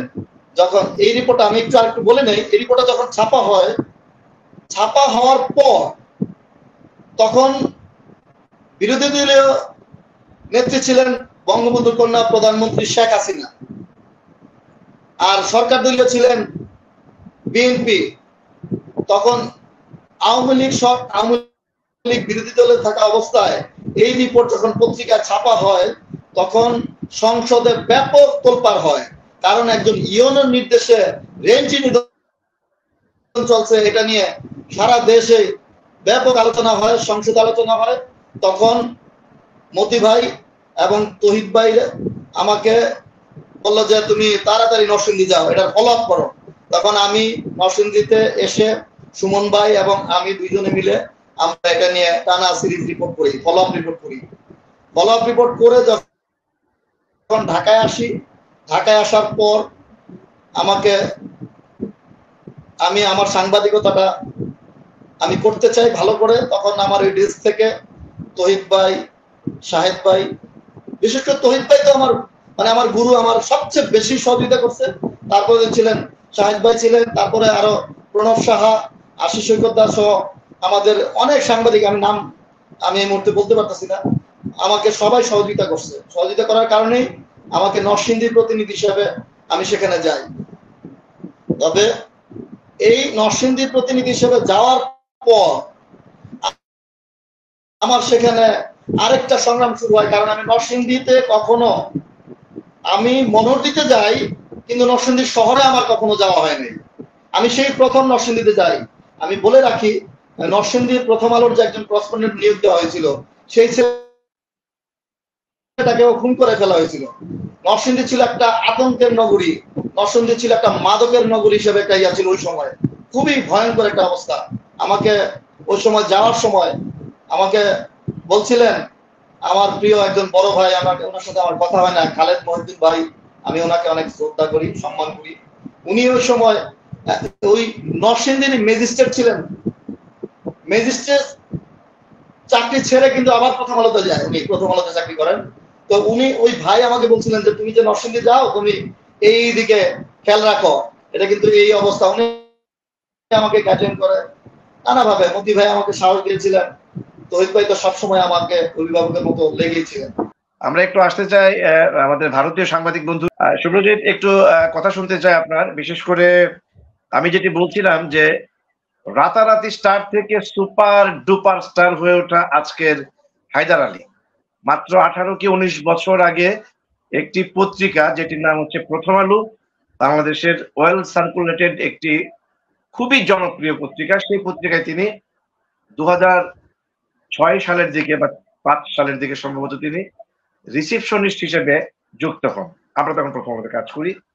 নরসিংদীর ছেলে হিসেবে, আমি যেহেতু ব্রাহ্মণবাড়িয়ার ছেলে, সেই হিসেবে আমরা ঢোকার সময় এই হায়দার ভাইকে আমরা সেখানে পেতাম, পাশের ক্যান্টিনে চা খেতাম, গল্প করতাম। সেই হায়দার, সেই পুচকে ছেলে, আমাদের বয়সে অনেক ছোট, আজকে বাংলাদেশের আরেকটি প্রভাবশালী দৈনিকের ডেপুটি এডিটর। এবং আমরা যেটি জানি অফ দ্য রেকর্ডে, যদিও তিনি ডেপুটি এডিটর, মনে হয় বা আমাদের কাছে মনে হয় তিনি হয়তো পত্রিকাটার এখন প্রাণ। সেই মানুষটির কয়েকশো রিপোর্ট সারা পৃথিবী কাঁপিয়েছে বাংলা ভাষাভাষী মানুষের কাছে গত 18-19 বছরে। এবং আমরা যে তহিদুর রহমান ভাইয়ের কথা বলছি শুভ্র, যিনি মূলত আমাদের অনেকেরই গুরু, এবং আজকের যাকে নিয়ে আলোচনা, সেই ডেপুটি এডিটর কালের কণ্ঠের হায়দার আলীরও অন্যতম গুরু, তার বক্তব্যে এসে বারবারই বলছিলেন। তো সেই মানুষটি এতগুলো রিপোর্ট তৈরি করে অনুসন্ধানী সাংবাদিকতার যাকে অন্যতম পথিকৃৎ বলা হয়, সেই তহিদ ভাই তাকে স্বীকৃতি দিয়েছে যে আমার একজন শ্রেষ্ঠ শিষ্য। আমার প্রশ্ন হচ্ছে, ভারতীয় সাংবাদিক বন্ধু হিসেবে আপনি বহুবার আমাদের এই নবীনগরের কথা টক শোতে এসেছেন, এই যে একজন মানুষ অল্পতে স্টার থেকে সুপারস্টার ডুপারস্টার, যেটি আমাদের তহিদ ভাই তার লেখায় 3 পর্বে লিখেছেন, আসলে কি এরকম ক্যারিশমা, কি এরকম শ্রম, কি এরকম মেধা থাকলে একেবারে ডেস্ক থেকে সরাসরি, মানে বিশেষ করে রিসেপশন থেকে সরাসরি আজকে তিনি একটি জাতীয় প্রভাবশালী দৈনিকের নীতি নির্ধারকই নন, ডেপুটি এডিটর হিসেবে কাজ করছেন। বিষয়টিকে একজন ভারতীয় সাংবাদিক বন্ধু হিসেবে আপনি কিভাবে মূল্যায়ন করবেন? ধন্যবাদ অপুদা, সুভাষদা প্রণাম জানাই, ফারুক ভাই আপনাকেও প্রণাম, এবং আজকের এই টক শো এর যিনি মূল নায়ক হায়দার আলীকে আমার শ্রদ্ধা এবং প্রণাম। আমার যেটা মনে হয়, আমি খুব মানে একেবারে সহজ সরল ভাবে বলতে চাই, আমি এক দুটো শব্দে আমার সামান্য আমি যদি বলি আমার অন্য একটি ভাবনা আছে শ্রদ্ধেয় অপুদা, সেটা হচ্ছে চট করে বা খুব তাড়াতাড়ি বা খুব কম সময়ের মধ্যে হায়দার আলী মানে একজন সাধারণ সাংবাদিক হিসেবে বা ফ্রন্ট ডেস্ক কর্মী থেকে তিনি সুপারস্টার হয়ে গেছেন, বিষয়টি তা নয়। কারণ হায়দার আলী সিনেমা করেন না, হায়দার আলী নায়িকাকে নিয়ে কোনো একটা গাছের পেছনে ঘুরতে ঘুরতে নাচ করেন না গান গাইতে গাইতে যে তিনি চট করে সেলিব্রিটি হয়ে যাবেন।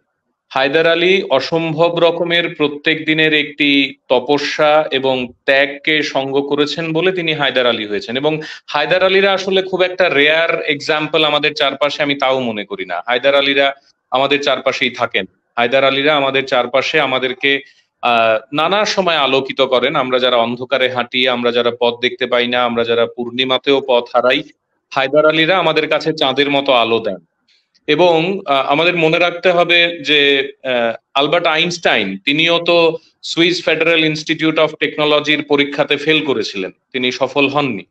আমাদের মনে রাখতে হবে যে তিনি গ্রাজুয়েশনের পরে একজন সামান্য ক্লার্ক হিসেবে চাকরিতে যোগদান করেছিলেন। আমাদের মনে রাখতে হবে যে আলবার্ট আইনস্টাইন 9 বছর অপেক্ষা করেছিলেন একাডেমিক্সে ছাত্রছাত্রীদের পড়াবেন সেই সময়টা, মানে 9টা বছর তাকে পরীক্ষা দিতে হয়েছে নানাভাবে তিনি যোগ্য কিনা। সুতরাং হায়দার আলীকে যে কোনো একজন অ্যাডমিন ম্যানেজার তিনি তাকে ফ্রন্ট ডেস্কে বসিয়েছেন, এটাই হায়দার আলীর জীবনের অন্যতম একটি টার্নিং পয়েন্ট বলে আমি ব্যক্তিগতভাবে মনে করব। শুধু তাই নয়, হায়দার আলীরা আসলে একটি মালা গাঁথেন অপুদা, আমি যে কথাটা প্রতিবার বলতে চাই। আপনি ভেবে দেখুন, আমি লেখাগুলো পড়ছিলাম, তখন আমি বারবার আমার চারপাশেও যে হায়দার আলীরা আছে তাদের কথা ভাবছিলাম। আপনি জানেন অপুদা, আমার একটা সামান্য বই আছে তারাদের মুখোমুখি। আমি প্রায় শতাধিক মানে আন্তর্জাতিক এবং জাতীয় স্তরের সেলিব্রিটিদের সাক্ষাৎকার নিয়েছি, তার মধ্যে 4-5 জন নোবেল বিজয়ীরাও রয়েছেন। সুতরাং আমি যখনই তাদের সান্নিধ্যে গেছি, তাদের সঙ্গে কথা বলেছি, তাদের হাঁটুর নিচে বসেছি, তাদেরকে প্রণাম করেছি, আমার প্রতিবার তাদের উষ্ণতা পেয়ে মনে হয়েছে যে তারাই তো আসলে এই পৃথিবীর আলোকবর্তিকা, তারাই তো প্রতিদিন আমাদেরকে পথ দেখান। হায়দার আলী যদি তার জীবনের প্রথম রিপোর্টটি তিনি একজন প্রতিবন্ধী ছেলের সাফল্য কাহিনী করবেন, এটা তিনি কেন ঠিক করলেন? এটা কি তিনি ঠিক করলেন, না তার পারিবারিক শিক্ষা তাকে ঠিক করালো? এটা কি তিনি ঠিক করলেন, নাকি তহিদুর রহমানের শিক্ষা তাকে ঠিক করালো? এটা কি তিনি ঠিক করলেন, নাকি তার ব্যক্তিগত বোধ তাকে ঠিক করালো? এই জায়গা থেকে যদি আমরা মানে দৃষ্টিপাত দেওয়ার চেষ্টা করি যে একজন হায়দার আলী তিনি কিছু একটা লিখবেন, তিনি ঠিক করছেন যে তিনি প্রতিবন্ধী এক ছেলের সাফল্য কাহিনী তুলে ধরবেন। আমার প্রশ্ন হলো হায়দার আলীদের বা হায়দার আলী সাহেবকে, যে আপনি সেদিন এই মানে বিষয়টাকে কেন বেছে নিয়েছিলেন? আপনি তো রাজনীতি বেছে নিতে পারতেন, আপনি তো একটি করাপশনের নিউজ বেছে নিতে পারতেন, আপনি তো কোনো একটি গ্রামে জল নেই তা নিয়ে লিখতে পারতেন, আপনি তো পথঘাটের সমস্যা নিয়ে লিখতে পারতেন, আপনি তো ঢাকার ট্রাফিক জ্যাম নিয়ে লিখতে পারতেন। আপনি কেন একটি প্রতিবন্ধী ছেলের সাফল্য কাহিনী তুলে আনতে চেয়েছেন? কারণ অপুদা, এটার কারণ একেবারে সুস্পষ্টভাবে আমার কাছে অন্তত মানে একেবারে ডিস্টিংক্টলি ক্লিয়ার। কারণ জানেন যে লড়াই কাকে বলে, তিনি নিজে ওই লড়াইটার মধ্যে দিয়ে গেছেন। আমি যে কারণে অফবিট জার্নালিজমকে আমার মানে প্রতিদিনের পূজা মনে করি, আমি নিজে ব্যক্তিগতভাবে অফবিট জার্নালিজমের একেবারে কনিষ্ঠ এক ভক্ত বলতে পারেন, আমি গোলাম অফবিট জার্নালিজমের। আমি মেইন স্ট্রিম জার্নালিজম পছন্দ করি না সেই অর্থে। আমার প্রতিদিন মনে হয়, আমি নিজে ব্যক্তিগতভাবে যে মানে রিপোর্টিং করেছি তাতে শতাধিক মানুষ এপিএল কার্ড পেয়েছেন, বিপিএল কার্ড পেয়েছেন, ডিএমরা তাদের বাড়িতে গিয়ে একটি ঘর করে দিয়েছেন।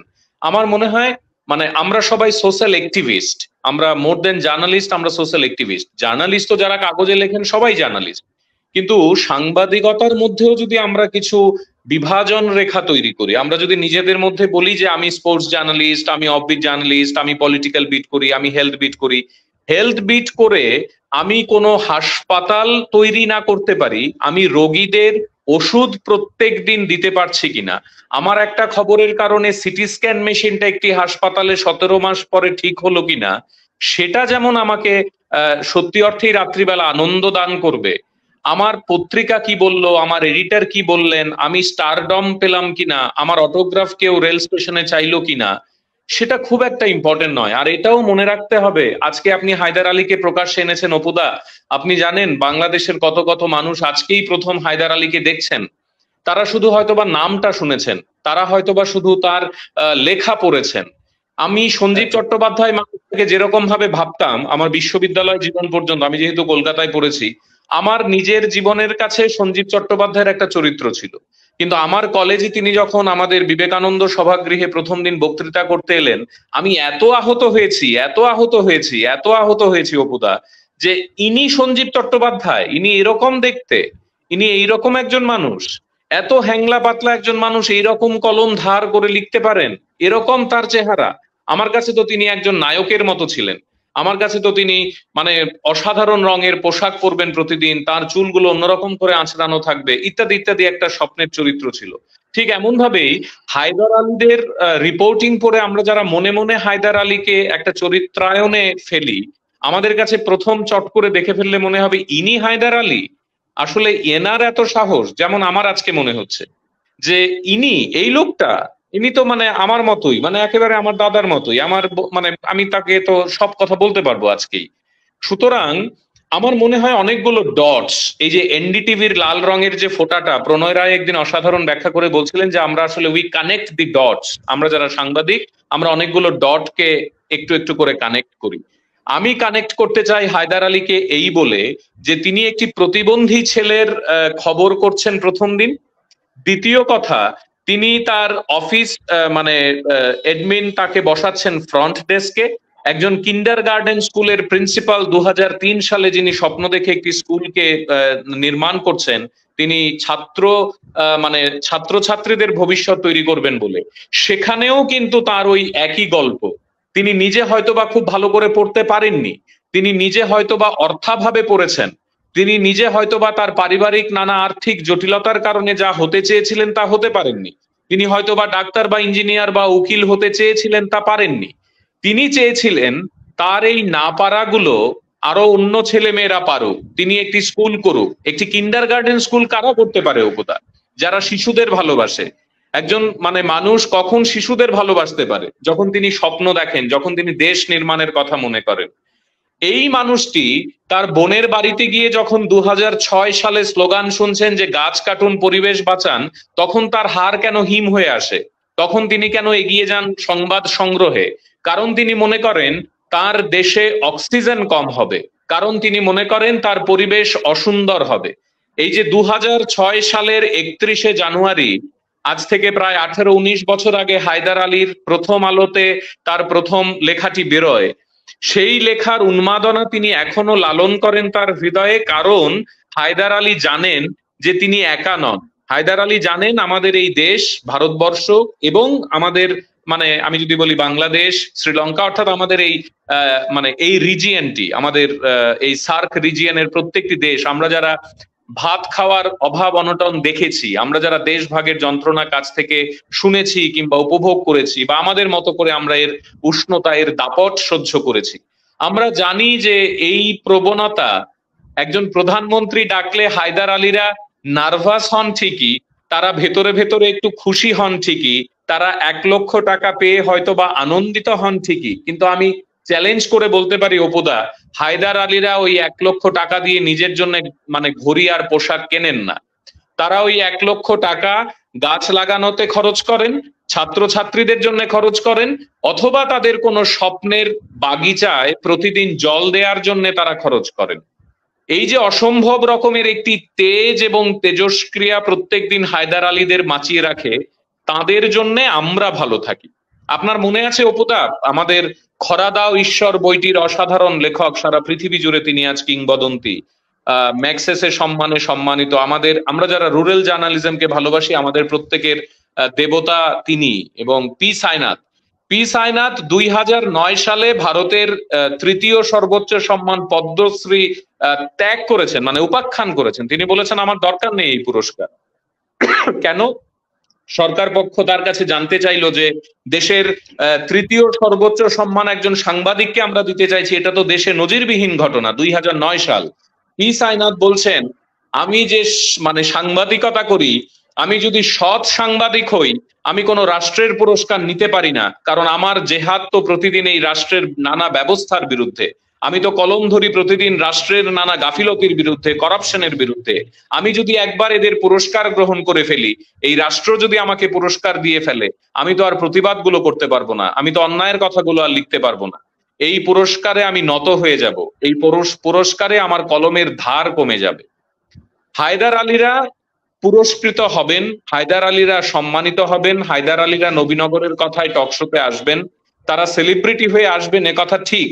কিন্তু পাশাপাশি আমি এটাই বলতে চাইছি যে হায়দার আলীদের পি সাইনাথের মতো আজ থেকে অনেকগুলো বছর আগে তাকে যখন একটি স্কলারশিপ দেয়া হয়, তিনি 1,00,000 কিলোমিটার ভ্রমণ করেছিলেন অপুদা শুধু রুরাল জার্নালিজম করবেন বলে। 16 ধরনের যানবাহন ব্যবহার করেছিলেন। 6 মাসে ভারতবর্ষের 10টা রাজ্যের মানে প্রায় বোধহয় 15টা না 12টা গরিবতম জেলা তিনি ভ্রমণ করেছিলেন। নিজে পায়ে হেঁটেছেন 5,000 কিলোমিটার। তারপর তিনি পি সাইনাথ হয়েছেন, তিনি ম্যাগসেসে পুরস্কার পেয়েছেন এবং পৃথিবীর নানা বেসরকারি সর্বোচ্চ সম্মানগুলো সাংবাদিকতার জন্য পেয়েছেন। অর্থাৎ আমাদের হায়দার আলীর জন্য অনেক অনেক অনেক পুরস্কার অপেক্ষা করছে। তার সাফল্যের নানা ধরনের মুকুট তিনি পরবেন আমরা জানি। সুভাষদা নিশ্চয়ই পরে আরো ভালো বলবেন, তার বন্ধু সম যিনি এখানে রয়েছেন তিনি আরো ভালো বলবেন। কিন্তু আমার মনে হয় অপুদা আজকের এই শোটি আপনি আরেকবার প্রমাণ করে ছাড়লেন, যেটা আপনি নিয়মিতভাবে করেন, যে আসলে আমরা আজকে ওই একরামুল হককেও স্মরণ করি একই সঙ্গে। আমি তহিদুর রহমানের লেখাটি পড়ছিলাম, তিনি বলছিলেন যে তিনি একইভাবে এক অফিস সহকারীকে কিভাবে মেইন স্ট্রিম জার্নালিজমে নিয়ে এসেছিলেন। তিনি এখন ঘুরে ঘুরে রবীন্দ্রনাথের গান করেন, তিনি কলকাতা থেকে রবীন্দ্রনাথের গানের সিডি বের করেছেন। এই যে একরামুল হক থেকে শুরু করে আমাদের হায়দার আলীরা, তারা কিন্তু আমাদের চারপাশে প্রতিদিন ঘুরে বেড়ান অপুদা। আমরা তাদের দেখি না বা দেখেও দেখতে চাই না, কারণ তারা আমাদের কাছে ত্রাস। তারা আমাদের কাছে ত্রাস এই জন্যে কারণ তারা সৎ, তারা ত্রাস এই জন্যে কারণ তারা স্বপ্ন দেখেন। আমি হায়দার আলীকে স্বপ্নের ফেরিওয়ালা বলবো। আমি হায়দার আলীকে একজন মানে পিছিয়ে পড়া মানুষদের একেবারে প্রান্তিকতম যে মানুষটি, তার পাশে গিয়ে দাঁড়িয়ে বলা যে আপনি ভাত খেয়েছেন, আপনি ভালো আছেন, আমি সেই কথাটি বলবো। আমাদের রাজ্যের বিখ্যাত কবি দিলীপ দাস, তিনি দেখা হলেই বলেন যে শুভ্রজিৎ তুমি ভালো থেকো, কিন্তু একটা কথা মনে রেখো, একেবারে প্রান্তিক যে মানুষটি, তার পাশে দাঁড়িয়ে তার কাঁধে হাত রেখে প্রত্যেকদিন জানার চেষ্টা করো তিনি একটু ভাত খেয়েছেন কিনা। আমরা যারা প্রত্যেক দিন এই স্বপ্নটিকে লালন করি অপুদা, আমাদের কাছে হায়দার আলীরা সেলিব্রিটি নন, আমার কাছে তো নন। আমার কাছে হায়দার আলীরা আমাদের আশীর্বাদ, আমাদের কাছে হায়দার আলীরা আমাদের সেই আলোকবর্তিকা, আমাদের কাছে হায়দার আলীরা সেই সেলিব্রিটি যাকে নিয়ে আমরা প্রত্যেক দিন রাত্রিবেলায় অন্তত এই আত্মতৃপ্তিটুকু বোধ করতে পারি যে আপনারা আছেন বলে আমরা ভালো আছি। আমরা যারা আপনাদের শিষ্য, আমরা যারা আপনাদের হাঁটুর তলায় বসে প্রতিদিন শিখবো বা শিখছি বা শিখতে চাইবো, আমরা যাতে ভালো থাকি, আমরা যাতে মেরুদণ্ড সোজা করে, ওই যে শঙ্খ ঘোষ বলছিলেন না একটি কবিতায় যে একজন মানুষ, আমি কবিতার মানে সারমর্মটা বলছি, এই মুহূর্তে লাইনটা ভুলে যাচ্ছি, তিনি বলছিলেন যে তুমি কি খুঁজছো চকির তলায় এরকম করে করে, কি খুঁজছো তুমি? তো সেই লোকটা জবাব দিচ্ছেন কবিকে যে আমি আমার মেরুদণ্ডটা খুঁজছি। এই অন্ধকারে আমরা যারা প্রত্যেকদিন মেরুদণ্ড হারিয়ে ফেলছি অপুদা, হায়দার আলীরা আমাদেরকে প্রতিদিন সোজা করে দাঁড় করিয়ে ফুটবল কোচদের মতো বলেন যে তুমি সোজা হয়ে দাঁড়াও, তারপর গোল করো। তহিদুর রহমান বলছেন না তার লেখায় দুটো টিপস, ঘুড়ির নাটাই মানে ঘুড়ি ছাড়তে হবে, আকাশে ছেড়ে দিতে হবে এবং দেখতে হবে যে ঘুড়ি কত দূর ওড়ে, এবং কাটাকাটি খেলতে হবে, মানে যদি কাটাকাটি না খেলা যায় তাহলে তো মজা নেই। হায়দার আলীদের জন্য গ্রেফতার হবে, অ্যারেস্ট হবে, নানা ধরনের ওয়ারেন্ট বেরোবে, অনেকে ফোন করে হুমকি দেবে, ধমকি দেবে, পিস্তল ধরবে, বাড়িতে চিঠি আসবে, স্ত্রী কন্যা তাদের বদলির ধমকি আসবে। এই না হলে মজা কোথায়? ফুটবল মাঠে দাঁড়িয়ে আমি যদি শক্ত পায়ে দাঁড়িয়ে থাকতে পারি, অন্যকে ল্যাং না মারার কথা ভাবি, আমাকে যদি কেউ মারে তিনি আঘাত পাবেন, এই প্রত্যয় থেকে যদি আমরা কাজ করি তাহলে হায়দার আলী হওয়া যাবে অপুদা। আজকের আয়োজনটা ছিল মূলত হায়দার আলীর কথা শুনবো এবং নবীনগরের কথা দর্শকদেরকে তার আজকে হায়দার আলী হয়ে ওঠার গল্পটা তার মুখ থেকে শোনাবো। কিন্তু হায়দার ভাইয়ের এখানে নেটওয়ার্কের এতটাই বারবার প্রবলেম করছে, এবং যে জায়গাটায় কিছুটা দুঃখবোধ কষ্টবোধ ছিল আমার মনে, যে হায়দার ভাইয়ের কথা তো শোনাতে পারছি না, কেন ভদ্রলোক বারবার ছিটকে পড়ছেন, সেই জায়গা থেকে শুভ্র আপনি ঠিক কষ্ট, দুঃখ, বেদনা একদম মানে চার ছক্কার মতো পিটাতে পিটাতে সব দুঃখ দূর করে দিলেন। কিছুটা সময় মন্ত্রমুগ্ধের মতো শুনছিলাম। হায়দার আলীকে মূল্যায়ন করবার জন্য বহু মানুষের দরকার নেই, শত মানুষের দরকার নেই। একজন ভারতীয় নন্দিত সাংবাদিক বন্ধু যে হায়দার আলীকে মাত্র কয়েক মিনিটে তহিদুর রহমানের লেখা থেকে কিছুটা পাঠ করে এরকম বিশ্লেষণ করতে পারে, তাহলে বাংলাদেশের যে বন্ধুটি খুব কাছ থেকে 4 দিন তহিদ ভাইয়ের ল্যাপের নিচে ঘুমিয়েছিলেন গত 15 দিন আগে, সেই মানুষটি তহিদ ভাইয়ের লেখাটি কিংবা তার শিষ্য আমাদের আজকের মুখ্য আলোচক বা মুখ্য অতিথি হায়দার ভাইকে কতটা চিত্রায়ন করবেন, সেই জায়গাটায় আমরা এবার আসতে চাই, অর্থাৎ সুভাষ শাহর কাছে। সুভাষ দা, আমার মনে হয় শুভ্রজিতের মানে এরকম বিশ্লেষণের পর আসলে আমি জানি না আপনি কোত্থেকে শুরু করবেন এবং কোথায় গিয়ে শেষ করবেন। এইটুকু বলতে পারি আপনার সহযোদ্ধা হিসেবে, যে গত 15-20 দিন আগে যখন তহিদ ভাইয়ের সঙ্গে আমাদের 7 দিন থাকবার সুযোগ হয়েছিল একই বিছানায় একই লেপের নিচে শীতের সময়, তখন আপনিও সেখানটায় ছিলেন। আজকের যেই 3 পর্বের লেখা, যেটির শিরোনাম ছিল আমার বৃহস্পতি, সাংবাদিকের আরশিনগর 5 পর্ব 5, শিরোনাম ছিল হায়দারকে নিয়ে 3 পর্ব, হায়দারের হায়দারি হাক। সেই হায়দারের হায়দারি হাকের যিনি মূল নায়ক, যার অনেকগুলো শব্দ, অনেকগুলো শিরোনাম আপনি শুনেছেন আমার কণ্ঠে, এবার আপনি তাকে মূল্যায়ন করবেন কিভাবে? আপনার ভাই, আপনার স্বজন, আপনার প্রতিবেশী সুভাষ দা। আমি কি বলবো নিজে বুঝতে পারছি না। শুভজিতের মতো একজন অনবসী বক্তা এবং সুদক্ষ সাংবাদিকের, আর মেহেদী ভাইয়ের মতো এমন গুণী মানে বিস্ময় যাদের বলা যায়, এমন সাংবাদিকের বলার পরে আমার বলার মতো সাহস আমার আর থাকে না অবশিষ্ট। তারপরও বিরল ভালোবাসার উপকার আমাদের হায়দার আলী ভাইকে প্রথমেই স্যালুট, অভিনন্দন জানিয়ে 2-4টি কথা বলার আকাঙ্ক্ষা আমি পূরণ করতে চাই, যদি আমাকে সুযোগ অবশ্যই দিয়েছেন গৌরঙ্গদাতা অপু। তিনি আরেকটি বিষয় সাংবাদিক। আমি মনে করি আমাদের বিষয় আছে আমাদের তহিদ ভাই, ওনার সাথে আমার প্রথম দেখা, আমি এবং গৌরঙ্গদাতা অপু একটি ধর্মীয় অনুষ্ঠানে শ্রীমঙ্গল যাওয়ার পর 18-19 বছর পর গৌরঙ্গদাতা অপু আবিষ্কার করলেন আমাদের এই প্রিয় মেন্টর তহিদ ভাইকে। যখন ওনার সাথে আমাদের প্রথম প্রায় দিনব্যাপী এবং রাতে সারা রাত প্রায় বলা যায় আমরা গল্প আড্ডায় মত্ত ছিলাম, সেখানে পলাশ চৌধুরী ছিলেন আরেকজন বিস্ময় সাংবাদিক, আশা করি আপনারা সবাই তাকেও চিনেন। তিনি ওর ভগ্নিপতি, গৌরঙ্গদা আপনার অপু ভগ্নিপতি, মানে ওর চাচাতো বোনের হাজবেন্ড। তো সেখানে যখন আমরা গল্প আড্ডা করছিলাম, তো তিনি একটি প্রসঙ্গ টানছিলেন, সেই প্রসঙ্গের সঙ্গে আমার কোনো দ্বিমত ছিল না, এবং আমি তার কনসেপ্টের সঙ্গে একমত ছিলাম যে মানুষকে আমরা জীবদ্দশায় সম্মান কেন করি না, পুরস্কৃত কেন করি না। এটি নিয়ে তার সঙ্গে আমার যে দারুণ একটি মিল হলো, তারপর থেকে তার মধ্যে তার এবং আমার সাথে এবং গৌরঙ্গদাতার সাথে অল্প একদিন এক রাতে মনে হলো আমরা কত যুগের চেনা। তারপর ওকে চেন দোলা করে গৌরঙ্গদাতা তো নিয়ে গেলেন, একটি স্যান্ডেল পরে উনি বাড়ির থেকে দেখা করে চলে যাবেন সেই মানুষটাকে। এবং আমি দেখলাম তিনি এতটাই ইন্ট্রোভার্ট, এতটাই অন্তর্মুখী মানুষ, তিনি সামনে নিজেকে প্রকাশ করেন না। তো যখন আমার মিসেস ছিল, এই আমাদের 7-8 জনের কাফেলার মধ্যে একমাত্র আমার মিসেস ছিলেন একজন নারী, এবং আমার ওয়াইফ সত্যি তাকে এখনো ভুলতে পারেন না। এবং আমরা যেদিন তাকে বিদায় দিয়ে আসি, আমি সংক্ষেপে বলবো, সেটা আমাদের চোখ দিয়ে সবার জল পড়ছিল টলটল করে। এবং উনি যখন নেমে যান, উনি পরে বলেছেন আমার বুকটা ফেটে যাচ্ছিল।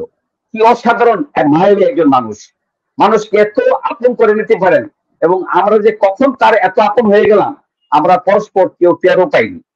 যাই হোক, এবার আমি কথায় আসি। এই যে বিস্ময় ভরা একজন মানুষ, ইনি সৃষ্টি করে যাচ্ছেন, তিনি কিন্তু সৃষ্টির নেশা একজন পাগল।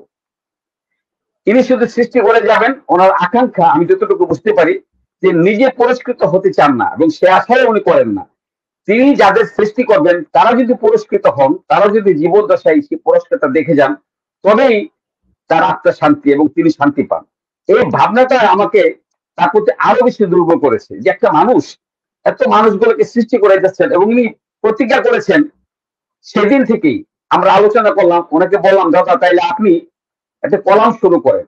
তো কলাম কি নামে শুরু করা যাবে? তো আমি বললাম যে আমাদের তো 7টি গ্রহ আছে, তো বৃহস্পতি, শুক্র, প্রত্যেকটি গ্রহের এক একটি অর্থ আছে। আমরা কিন্তু বলি বৃহস্পতি এখন তুঙ্গে। তো আমার মনে হয় আপনি আপনার চোখে বৃহস্পতি যাদের তুঙ্গে তাদের নিয়ে আপনি কলাম লেখা শুরু করেন। তিনি কিন্তু মনে মনে কি শিরোনাম দিবেন, তিনি যখন লেখা শুরু করলেন তখন দেখলাম শিরোনামগুলি কত পারফেক্ট। তিনি দেখেন, আমি একটু নোট রেখেছি, তিনি হায়দার আলীর হায়দারি হাক, এটা তো পরে সর্বশেষ তার এই সেই শিরোনাম। তার আগে যিনি করেছেন রোকনের রক্ত নেশা, বদরুদ্দোজার বোলদোজার, তারপর ব্রেকিং রনির রণমূর্তি, হায়দার আলীর হায়দারি হাক, তারপর প্রথম তো বিরল ভালোবাসা। এই যে তার শিরোনামগুলো আপনি দেখেন, কেমন গুণী মানুষ হলে এমন অল্প কথায় 3টি শব্দ 4টি শব্দ দিয়ে কি অসাধারণ একটি মানে গল্পের শিরোনাম হতে পারে, চরিত্রকে উনি সামনে নিয়ে আসেন। তো আমি যে কথাটা বলতে চাচ্ছিলাম সেটি হচ্ছে যে হায়দার আলী ভাই আসলে একজনই হয়, দুজন হয় না। গৌরবদত্ত একজনই হয়, প্রত্যেকে তার মতো করে স্বকীয়তায় ভাষ্য থাকেন, উজ্জ্বল থাকেন। এখানে প্রত্যেকেই বিস্ময় মানুষ। হায়দার আলী, আমাদের এই ফারুক মেহেদি ভাই, শুভজিৎ, গৌরাঙ্গ দেবনাথ অপু। গৌরাঙ্গ দেবনাথ অপুকে আমি কোনো কিছু সে তুলনা করতে চাই না। সেই যেন প্রতিদিন প্রতি মুহূর্তে বিস্ময়ে নিজেকে আবিষ্কার করছেন। না হলে তিনি আজকে আমি অবাক হয়ে যে গৌরাঙ্গ দেবনাথ অপু বারবার বলছিল যে হায়দার আলী যখন লিখেন তখন অ্যাকশন হয়। তুমি জানো না গৌরাঙ্গ দেবনাথ অপু, আজকে কিন্তু অ্যাকশন শুরু হয়ে গেছে। আমি কিন্তু ডিবিসি নিউজ দেখেছি 2বার 3বার, আরেকবার দেখার জন্য অপেক্ষা ছিলাম, বারবার দেখতে ইচ্ছা করে, আবার দেখি। সেখানে বলা হয়েছে যে একটি রিট হয়েছে, সুমন ব্যারিস্টার সুমন রিট করেছে এবং আজকে ডিসিশন হয়েছে দুদক তদন্ত করবে। এটি কি অ্যাকশন নয়? অবশ্যই অ্যাকশন। হায়দার আলী ভাই লিখবেন অ্যাকশন হবে না, এটি কি ভাবা যায়? এতদিন পরে ভাবা যায় না। আমরা চাই এমন আরো হায়দার আলী বাংলাদেশে সৃষ্ট হোক। আমরা হায়দার আলীর পেছনে থাকবো, হায়দার আলীদের পেছনে থাকবো। আমরা আপনাদের সাহসে ভর করে যে কথাটি বললো আমার অনুজ ভাই শুভজিৎ, মেরুদণ্ডটা যেভাবে সে প্রকাশ করলেন, মেরুদণ্ড মানে মানে মেরুদণ্ড, শক্ত মেরুদণ্ডের যে মানুষগুলো, সে একজন হায়দার আলী। সে মানুষগুলোর সামনে থাকবো, আমরা পেছনে থাকবো, অবশ্যই পেছনে থাকবো এবং বুক বেঁধে আশায় আমরা সামনের দিকে এগিয়ে যাবো। হায়দার আলীদের সামনে দেখি তাদের স্বপ্নটা, আমাদের স্বপ্নটা আমরা যেটা পূরণ করতে পারিনি, হায়দার আলীদের মাধ্যমে সেই স্বপ্ন বাংলাদেশে পূরণ হোক। একদিন বাংলাদেশ বঙ্গবন্ধুর সোনার বাংলা হবে এই হায়দার আলীর বেঁচে থাকলে। শুভকামনা, আমি আর কথা বাড়াবো না। যে অসমাপ্ত কথা গল্পটা শেষ করতে পারেননি আমাদের টেকনিক্যাল সমস্যার কারণে, বৈদ্যুতিক কারণে, আমরা সেই কথায় ফিরে যেতে চাই এবং মাইক্রোফোনটি আমরা দিতে চাই আমাদের সেই বীর পুরুষ হায়দার আলী ভাইকে। হায়দার আলী ভাই, আপনাকে 1 সেকেন্ড স্যালুট। ভালো থাকুন, দীর্ঘায়ু হন। 72 বছরের একজন যুবক যখন সঞ্চালককে উপেক্ষা করে অতটা স্নেহ আদর দিয়ে সরাসরি বীর পুরুষের কাছে যেতে চান, তখন এবার আমরা সেই 40 একটু আনমিউট হয়ে নেবেন হায়দার ভাই। যে কথাগুলো বলতে পারেননি আপনার হায়দার আলী হয়ে ওঠার গল্পটা, সেটা একটু শোনাবেন।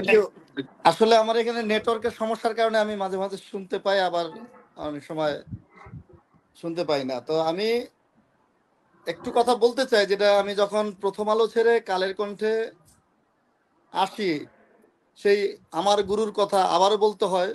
তহিদুর রহমান, তহিদ ভাই, উনি যখন প্রথম আলো ছাড়লেন তখন বললাম যে আমিও গুরুর সাথে সাথে, আমি মফস্বল এলাকায়, নরসিংদী এই এলাকায় আমি যখন প্রথম আলোর প্রতিনিধি ছিলাম, আমি বারবার চাইতাম, যেহেতু আমার বেড়ে ওঠা ঢাকায়, আমার বাবার জন্ম ঢাকায়, আমার দাদার জন্ম ঢাকায়, আমার ওই সময় আমার বড় ছেলের জন্ম, তখন আমি বললাম যে আমি ঢাকায় আসব, যেহেতু আমার জীবনটা ঝুঁকির মধ্যে পড়ে যায় ওই সময়। তো আমি নরসিংদী ছেড়ে যখন ঢাকায় আসি তহিদ ভাইয়ের মাধ্যমে, ঢাকায় আসার পর কালের কণ্ঠে যখন জয়েন করলাম, তখন মনে হয়েছে যে আমি কোনো ভিন্ন গ্রহের মানুষ। আমি নরসিংদী থেকে ঢাকায় এসে জয়েন করছি। আমরা আবার কিসের সাংবাদিক? ঢাকার সাংবাদিক তারা হলো একটু উচ্চ বর্গীয় সাংবাদিক, তারা। আমরা হলো গ্রাম থেকে আসছি মনে হয়েছে, কিন্তু আমার জন্ম, আমার বেড়ে ওঠা যে ঢাকায়, এটা ওনারা মানতেই চায় না। আমি সেটা যেই হোক, এর ভিতরে আমার এক সহকর্মী ছিলেন তৌফিক মারুফ, বরিশাল থেকে আসছেন। পাবনা থেকে আসছিলেন ফারুক হোসেন চৌধুরী। এই তিনজন আমরা মফস্বল থেকে ঢাকায় আসি, ঢাকায় সাংবাদিকতা করব। তো এইটাকে ভালোভাবে নেয়নি আমাদের ওই সময়ের কিছু সহকর্মী। সব বেশিরভাগই আমাদেরকে আপন করে নিলেও কিছু সহকর্মী নেয়নি, সিনিয়র থেকে জুনিয়রও ছিলেন। তো ওনাদের একটা ধারণা ছিল ওনারা গ্রাম থেকে এসে ঢাকায় কি করবেন। তবে এটা চরম সত্য কথা, আমরা তিনজনেই ছিলাম প্রথম আলোর সেরা সাংবাদিকতার পুরস্কার পাওয়া সাংবাদিক, তিনজনই। ফারুক মেহেদি, তৌফিক মারুফ, ফারুক হোসেন চৌধুরী, আমিও প্রথম আলোর সেরা প্রতিনিধির পুরস্কার পেয়েছিলাম। তো আমি এজন্য বলতেছি, ওই সময়টায় আমাদের চাকরি যায় যায় অবস্থা ছিল। এরকমও শুনছিলাম যে তোমরা যেখান থেকে আসা হয়েছে তোমরা সেখানে আবার চলে যাও। এখন প্রথম আলোর মতো একটা বড় পত্রিকা ছেড়ে নতুন পত্রিকায় এসেছি, এখন যদি বলে এই নতুন পত্রিকার প্রতিনিধি হবা সেই নরসিংদীতে, তাহলে মনে কেমন লাগে আমাদের। সেই কষ্টগুলো পার হয়েছিল।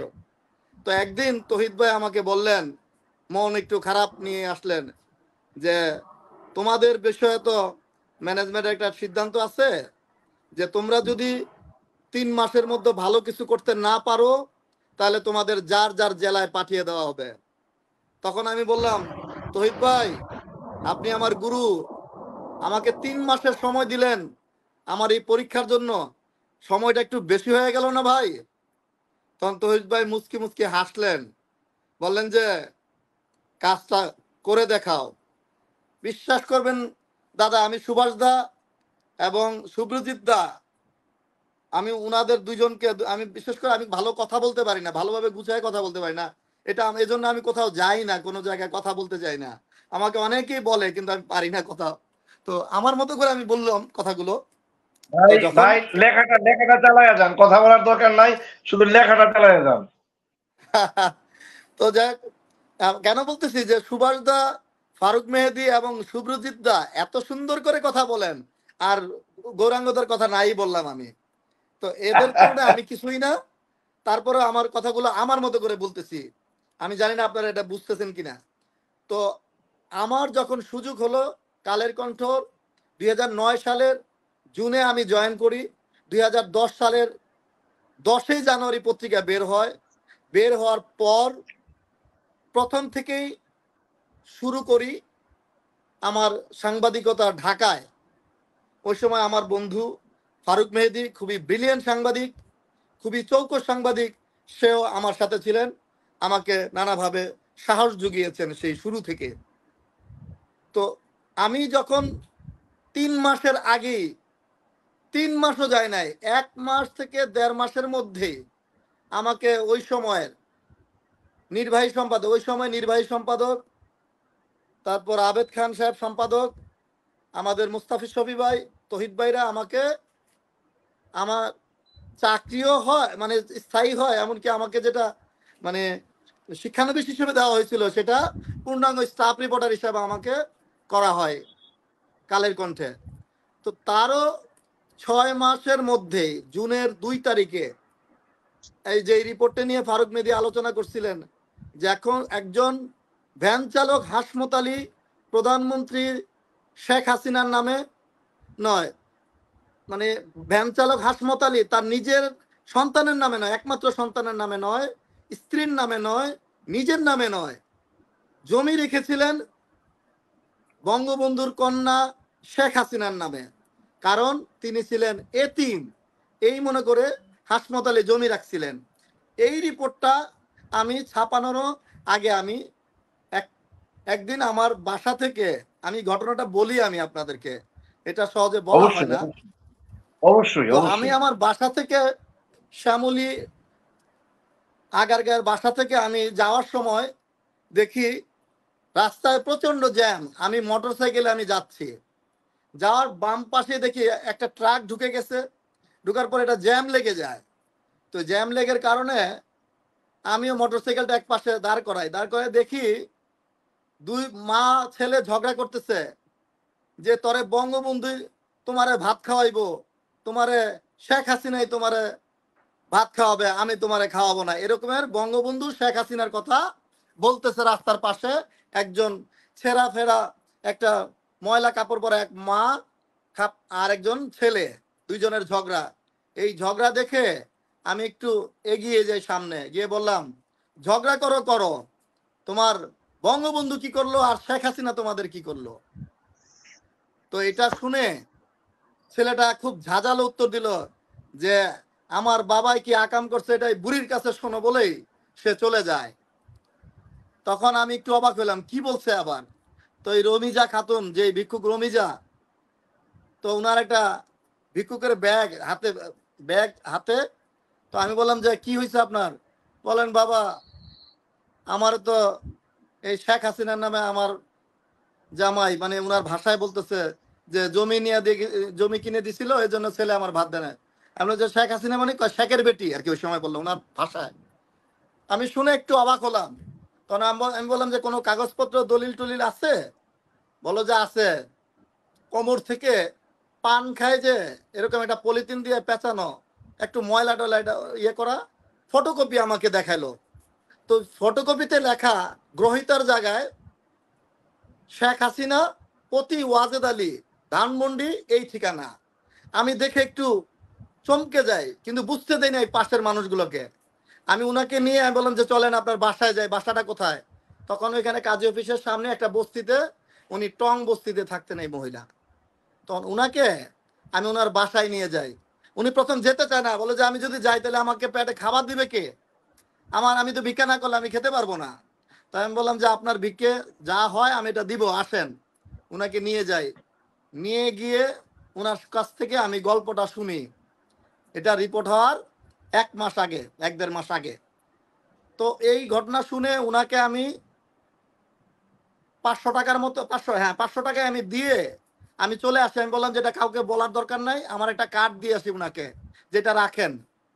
এইটা নিয়ে আমি আবার তহিদ ভাইকে, আমার চিফ রিপোর্টার ছিলেন ওই সময় আবদুল্লাহ ফারুক ভাই, আমার দায়িত্বে ছিলেন পারভেজ খান, এদের কাছ থেকে ছুটি নিয়ে আমার পারিবারিক ছুটির কথা বলে আমি সেই গফরগাঁও চলে যাই। আমি গফরগাঁও গিয়ে আমি রেজিস্ট্রি অফিসে সাব রেজিস্ট্রি অফিসে আমি গিয়ে সেই দলিল নাম্বার দিয়ে আমি সার্চ দেই। আমি ওইখানে সার্চ দিয়ে আমি বললাম যে এটা কত, এই দলিল নাম্বার, এটা আমাকে দিতে পারবেন? তো সে বলতেছে হ্যাঁ এটা পারবো। সে আমার কাছ থেকে সম্ভবত এরকম 1000 টাকার মতো চাইলো। আমি ওনাকে অগ্রিম দিয়ে আমি সেই রমিজার এলাকায় গেলাম, যে হাসমত আলীর। এর মধ্যে কিন্তু হাসমত আলী 8-9 বছর আগে মারা যায়। তার এখানে কবরও যায়, এলাকায় খোঁজ নেই, খোঁজ নিয়ে জানি যে তার ঘটনা আসল সত্য। এটা সবাই হাসমত আলীকে পাগল বলে, যেটা পাগল ছিল, পাগল না হলে এটা করলো কেন? তো যাই হোক, সেই ঘটনার পর আমি নীরবে আবার চলে আসি, আবার সেইখানে যাই সাব রেজিস্ট্রি অফিসে গিয়ে যখন দেখলাম যে হ্যাঁ আমার সার্টিফাইড দলিলটা সেই একই কথা, গ্রহিতা শেখ হাসিনা আর দাতা হলো হাসমত আলী, তার নিজের জমিটা, মানে হাসমত আলী না, জমিটা যার কাছ থেকে কিনছে সেই জমিটা শেখ হাসিনার নামে কিনে। এই দলিল পেয়ে আমি নীরবে আবার ঢাকায় আসি। এসে আমি ধীরে ধীরে রিপোর্টটা লিখে যখন আমি জমা দেই, এই কথাটা পরবর্তী সময় তহিদ ভাই বলেছেন ঘটনাটা। তো এই রিপোর্ট লেখার পর যখন ছাপা হওয়ার পর মানে আমার লাইফে আমি এরকমের কোনো রেসপন্স পাইনি, যেটা নাকি এখন এই বেনজিরের ঘটনার পর এক ধরনের রেসপন্স পাইছি, আর ওইটার ছিল ভালোবাসার রেসপন্স, বিরল ভালোবাসা। তবে এখানে একটু কথা বলে নেই, শিরোনামটা আমার বস তহিদুর রহমান হলো এটা সেরা ওই সময় অমিত দা এই বিষয়টা আছে না, শিরোনামটা অমিত দা দিয়েছিলেন, আর দ্বিতীয় শিরোনামটা হলো তহিদ ভাই দিয়েছিলেন। রিপোর্ট এডিট থেকে সব তহিদ ভাই করছিলেন। তো অমিত হাবিব এখন নাই, উনাকেও আমি স্মরণ করি।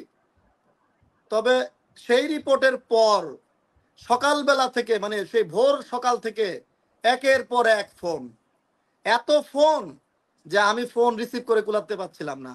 যাই হোক, একবার প্রধানমন্ত্রীর কার্যালয় থেকে ফোন, মন্ত্রী ফোন, এমপি ফোন। তো যাই হোক, এইভাবেই রমিজাকে খুঁজে পাই, সেই রমিজাকে নিয়ে যাই প্রধানমন্ত্রী, সেখানে খুব আবেগে আপ্লুত হন, রমিজার চিকিৎসা করান। আমাকে ভ্যানিটি ব্যাগ থেকে, উনার প্রধানমন্ত্রীর কার্যালয়ের ভ্যানিটি ব্যাগ থেকে আমাকে 1 লক্ষ টাকা পুরস্কার দেন, আমাকে মাথায় হাত দিয়ে উনি দোয়া করে দেন। আমি প্রধানমন্ত্রীর কাছে কৃতজ্ঞ এজন্য যে আমার মতো একজন হায়দার আলীকে উনি ভুলেননি। রমিজা খাতুনের জন্য উনি বাড়ি করে যখন দেন, সেইখানেও আমাকে রেখে, আমাকে সামনে রেখে রমিজাকে সেই বাড়িতে তুলে দিয়ে আসেন। একজন ভিক্ষুক রমিজার বাড়িতে গিয়ে প্রধানমন্ত্রী শেখ হাসিনা তুলে দিয়েছেন, এইটাও একটা ছিল বিরল ঘটনা। আর ভিক্ষুক রমিজার স্বামী একজন ভ্যান চালক যেমন ভালোবেসে প্রধানমন্ত্রীর নামে জমি দিয়েছিলেন, একদম হৃদয় নিগ্রানো ভালোবাসা থেকে এতিম শেখ হাসিনার জন্য, আবার প্রধানমন্ত্রীও একইভাবে ভালোবাসা দিয়েছিলেন তার বাড়িতে গিয়ে, তার বাড়িতে উঠিয়ে দিয়ে। তো এই ভালোবাসার, আমি একজন ক্ষুদ্র একজন কর্মী, আমি সৈনিক, আমি বলবো এই ভালোবাসার মিলন ঘটিয়েছিলাম। আর আমার বন্ধু ফারুক মেহেদি, আমি তার কথা বলতেছি এজন্য যে যখন প্রধানমন্ত্রী আমাদের ইন্টারভিউ দেন, তখন আমার এই বন্ধু ওই সময় আমার সঙ্গে ছিলেন। উনিও দেখেছেন প্রধানমন্ত্রী আমাকে কিভাবে উনি ইয়ে করছেন। উনি আমাকে রাষ্ট্রীয় সফরে নিয়ে গেছিলেন। ওনাকে কৃতজ্ঞতা জানানোর শেষ নাই। আমার সাংবাদিকতার জীবন, এটা আমি মনে করি আমার নোবেল পুরস্কারের মতন, যে প্রধানমন্ত্রী আমার মতন একজন সাংবাদিককে উনি ইন্টারভিউ দিয়েছিলেন, একক ইন্টারভিউ, আমাকে রাষ্ট্রীয় সফরে নিয়ে গেছিলেন, আমাকে সেই রমিজা খাতুনের ইয়েতে করছেন। তো সবসময় আমি এই যে ওনাকে ভালোবাসি, আমি এই জায়গাটা যেমন ঠিক রাখছি, আমার সাংবাদিকতায় আমি কখনোই আমার নীতির সাথে কখনো আপোষ করি নেই। আমার গুরু বলছিলেন যে যদি টাকার পিছনে ঘুরে তাহলে সাংবাদিকতায় এসো না। আমি বললাম যে আমি টাকা ছুড়ে দিয়ে আমি সাংবাদিকতায় আসছি, আমি সাংবাদিকতায় থাকবো।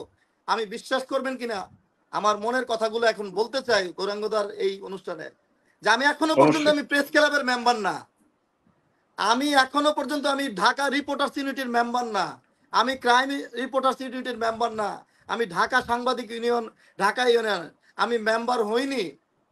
কিন্তু আমার এই এই যে বড় বড় সংগঠনের যে বড় ভাইরা আছেন, আমাদের বড় সাংবাদিক ভাইরা, নেতা ভাইরা, আমার সবাই ওনারা পছন্দ করেন, আমাকে ভালোবাসেন। আমার এই সাংবাদিকতার এই ভালোবাসাটাই হলো আমার মূল শক্তি। আমি এই আরেকটু কথা বলি, সেটা হলো আমি এই আওয়ামী লীগ সরকারের আমলেই আমি 50 জনের বেশি আওয়ামী লীগের এমপি মন্ত্রীর দুর্নীতির রিপোর্ট তুলে ধরছি, আমি মানবিক রিপোর্ট করছি, আমি মামলাও খেয়েছি। আমি মামলা দিনের পর দিন আমি বিভিন্ন আদালতে গিয়ে আমি হাজিরাও দিয়ে দিছি। আমি মামলাকে কখনো প্রভাব খাটিয়ে করি নাই, আমি মামলাকে বা আইনকে আইনের মতো মোকাবেলা করছি। আমি সব মামলা থেকে এখন আমি খালাস, আমার নামে এখন মামলা নেই। আমি সত্য কথাটা আমি তুলে ধরতে কোনো পিছপা হইনি। আমি যেমন হেফাজতের মিথ্যাচারের বিরুদ্ধে, হেফাজতের হাজার হাজার লাশ গুম করেছিল বলে এরকমের মিথ্যাচার করেছিল হেফাজত সহ অনেকেই, সেইটা নিয়েও আমি 4 পর্বের ধারাবাহিক রিপোর্ট করেছিলাম। সেই রিপোর্টের কারণে আমি প্রধানমন্ত্রী থেকে শুরু করে অনেকের প্রশংসা পেয়েছিলাম এবং আমি ইউনেস্কো জার্নালিজম অ্যাওয়ার্ডও পেয়েছিলাম। আবার একইভাবে অনেক এমপি মন্ত্রী দুর্নীতির রিপোর্ট করতে গিয়ে অনেক আওয়ামী সরকারের আমি রোষানলেও পড়ছিলাম, অনেকের বিরাগ ভাজন হয়েছিলাম। কিন্তু আমি সত্যটা সবসময় তুলে ধরছি। এই বঙ্গবন্ধুর বাংলাদেশে আমি সবসময় সত্যটা তুলে ধরবো। আমি কোনো ব্যক্তি আক্রোশের আমি রিপোর্ট করি না, আমি কখনো ব্যক্তি আক্রমণ করি না, কোনো ধরনের মানে কারো প্রতি বিরাগ ভাজন হয়ে রিপোর্ট করি না, সত্যটা যেটা থাকে সেটাই তুলে ধরি।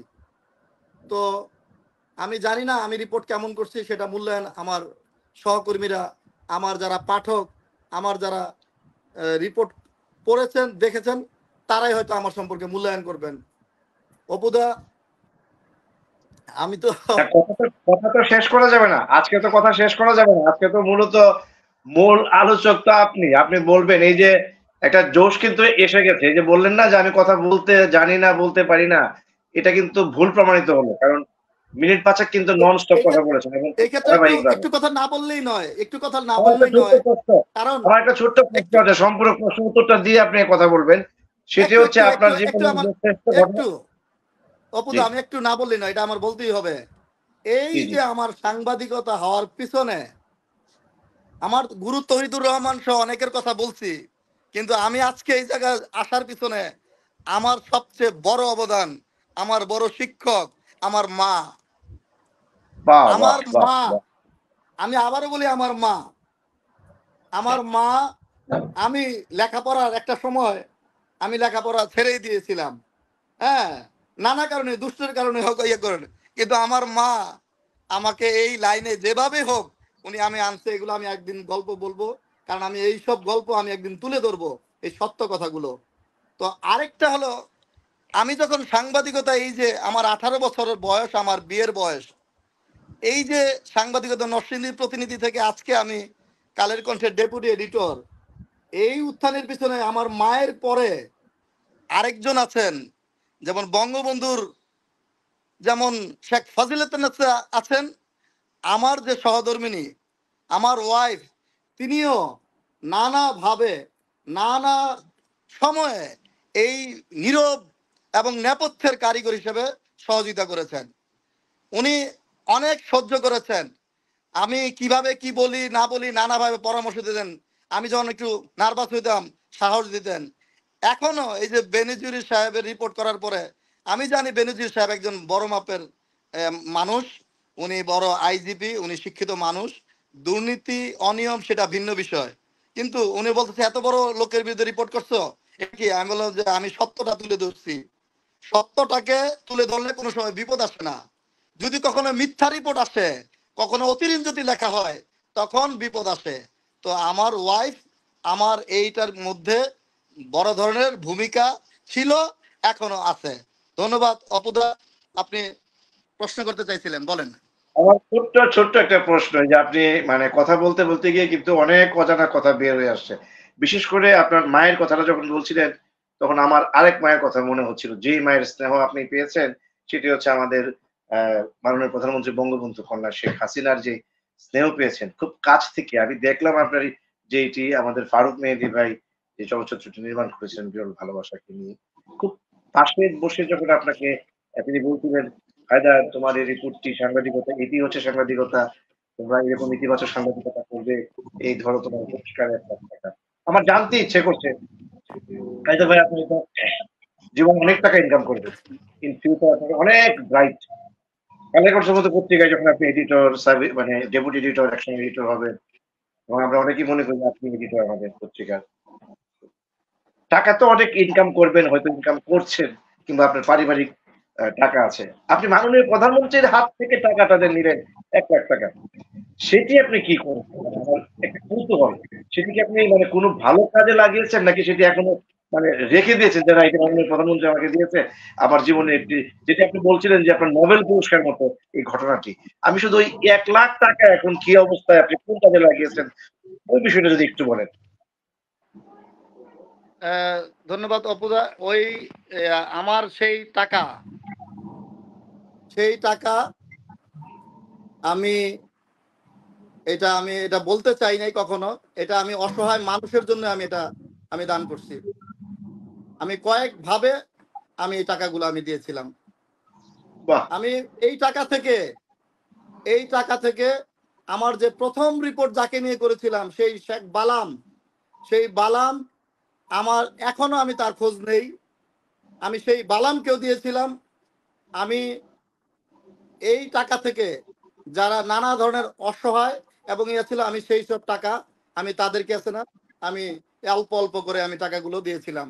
তো আমার এই যে যেটা বললেন যে প্রধানমন্ত্রী শেখ হাসিনার যে টাকা, এটা আমার কাছে কোটি কোটি টাকার মতো মনে হয়েছে। যে এটা একদম টাকা না, একদম। এটা একটা প্রাইজের মতো ছিল। কারণ উনি দিয়েছেন, ঠিক আছে, কিন্তু এটা কেউ বলতে পারে না যে এই হায়দার আলী তার কোনো রিপোর্টে কোনো বায়াস হয়েছিলেন। আমি আমার জায়গায় কেউ না কেউ কোনো না কোনো বা কারো না কারো পছন্দ করবে, তো আমি আমার পছন্দের জায়গা আছে, কিন্তু আমি কখনো সরকারের অনিয়ম দুর্নীতি কিংবা বিরোধী দল হোক যেই হোক, আমি অনিয়ম এবং দুর্নীতির যখন রিপোর্ট করেছি এই ক্ষেত্রে আমি কোনো সময় পক্ষপাতিত্ব করিনি, যা সত্য আমি তাই তুলে ধরেছিলাম। সুব্রজিৎ দা, আপনি মাঝখানে ছিলেন না, আমি আপনার মতো আসলে সুন্দরভাবে গুছিয়ে কথা বলতে পারি না। আপনার কথাগুলো মনে হয়েছিল যে মনোমুগ্ধকর ভাবে আমি শুনতেছি, এত সুন্দরভাবে আপনি কথা বলেন। তৌহিদ ভাই আমাকে বলল, তো আমি আসলে আপনার কথা না শুনলে বুঝতে পারতাম না যে আপনার মধ্য থেকে আপনার মাধ্যমে এত সুন্দর কথা, এত গুছিয়ে কথা বলতে পারেন। আসলে আমি সাংবাদিকতাটাই করছি ভাই, আমি কখনো কোনো অনুষ্ঠানে এভাবে এইসব অনুষ্ঠানে আমি খুব কম ছিলাম, একেবারে এরকম হাতে কোনো দুই একটা এমন আমি ছিলাম না কখনো, কারণ আমি ভালো গুছিয়ে কথা বলতে পারি না, লিখতে জানি। সুপ্রজিৎ দা, আপনাকে অনেক ধন্যবাদ। আপনি আমাকে নিয়ে যা বলছেন আমি কৃতজ্ঞ, আমার ফ্যামিলি কৃতজ্ঞ। আমাকে যদি 1 মিনিট সুযোগ দেওয়া হয়। হ্যাঁ, শিওর শিওর। আমি তো শুভ্র, আমি তোমাকে সুযোগটা দেবো, কিন্তু এই যে বারবার যে মিথ্যের যে আশ্রয় নিচ্ছে যে একজন তারকা সাংবাদিক, যে আমি কথা বলতে পারছি না, কথা বলতে পারছি না, আমি কথা জানি না, বাট আমাদের সুযোগই দিচ্ছে না কথা বলা। তিনি অনর্গল বলেই যাচ্ছেন এবং নন স্টপ বলে যাচ্ছেন। এই যে 1 লাখ টাকার বিষয়টা আমি জানতে চেয়েছিলাম, আমি আসলে প্রতিক্রিয়াটা এই মুহূর্তে জানতে চাচ্ছিলাম ফারুক ভাইয়ের, যে তার বন্ধু এই 1 লাখ টাকা কি অসাধারণ ভাবে সেটি বিলি করেছেন। আমরা একটু পরে ফারুক ভাইয়ের কাছ থেকে শুনবো, তার আগে শুভ্রজন কি বলতে চেয়েছে আমরা বরং সেটি শুনতে না চাই। না, আমি শুধু এইটুকুই বলতে চাইছি যে আজকের এই টক শোতে আমাকে কোনো পুরস্কার দেওয়া হবে কিনা, কারণ আমি আগাম বলেছিলাম যে তিনি এই 1 লক্ষ টাকা মানুষের জন্য খরচ করেছেন। তিনি ব্যাংকে রাখেননি, তিনি নিজের জন্য কেনেননি কোনো কিছু। আসলে আমি এটাই পুরো বলতে চাইছিলাম যে হায়দার আলীদের চরিত্রগুলো একই হয়, আলাদা হয় না। এবং হায়দার আলীরা বাংলাদেশে থাকুক, শ্রীলঙ্কায় থাকুক, সাউথ আফ্রিকার কোনো একটি প্রত্যন্ত গ্রামে জন্মাক কিংবা আগরতলা শহরে থাকুন, তারা একই রকম হবেন, এটাই খুব স্বাভাবিক। কারণ তারা আলোকবর্তিকা, এবং আলোকবর্তিকার সংজ্ঞা জায়গায় জায়গায় পাল্টায় না। গাছের মানে চরিত্রটা পাল্টাতে পারে, কিন্তু গাছ যে কাজ করে সেটা পৃথিবীর যে কোনো প্রান্তের প্রতিটি গাছ একই রকম কাজ করে। নদী যে কাজটা করে সেটা পৃথিবীর যে কোনো নদী একই রকম কাজ করে। দুই পারে মানুষকে বসবাস দেয়, নদী জল দেয়, নদী মাছকে প্রত্যেকদিন বাঁচিয়ে রাখে, নদী শ্যাওলা, নুড়ি, বালি এদের সঙ্গে ঘর করে। সুতরাং হায়দার আলীরা, মানে আমি আগাম জানতাম এবং আমি ওই বোধ থেকে বলেছি যে তিনি এই টাকা মানুষের জন্য খরচ করেছেন। আর আরেকটা কথা বলতে চাই অপুদা, আমি এই মুহূর্তে আমাদের রাজ্যের মানে আমাদের শহরের সবচেয়ে বড় যে শ্মশান ঘাট সেখানে এসেছি। আমি এখানেও লাইভে ছিলাম, টানা প্রত্যেকটি কথা শুনছিলাম। আমি একবার দেখাই, মানে আমি এই শ্মশান চত্বরে দাঁড়িয়ে আছি এবং কিছুক্ষণ আগে আমার এক স্কুলের শিক্ষক, তার একমাত্র পুত্র সন্তান, 20 বছর বয়স, সে মারা গেছে হঠাৎ করে ম্যাসিভ হার্ট অ্যাটাক। তো তার দেহ এসছে, আমি বিদায় নেব। আমি এই শ্মশান চত্বরে দাঁড়িয়ে বলছি যে এই শ্মশান চত্বরের সমস্ত পবিত্রতা বুকে আগিয়ে নিয়ে বলছি যে হায়দার আলী, আপনি ভালো থাকুন, আপনি শ্মশানের মতো পবিত্র থাকুন।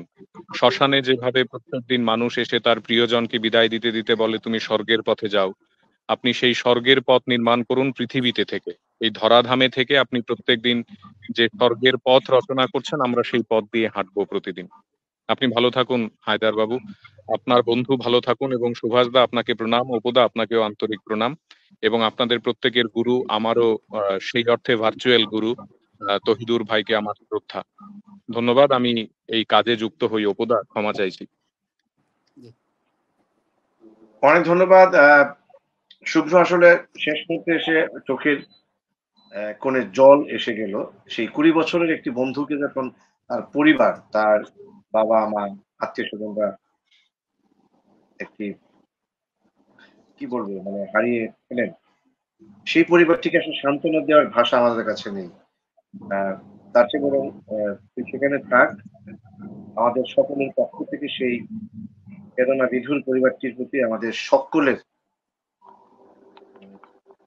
আমার ভাষা আসছে না, 20 বছরের একটি ছেলে যখন হঠাৎ করে পরলোক গমন করেন, তখন সেই পরিবারের প্রতি আসলে আমাদের সান্ত্বনা দেওয়ার কোনো ভাষা এই মুহূর্তে আমি খুঁজে পাচ্ছি না। আমরা শুধু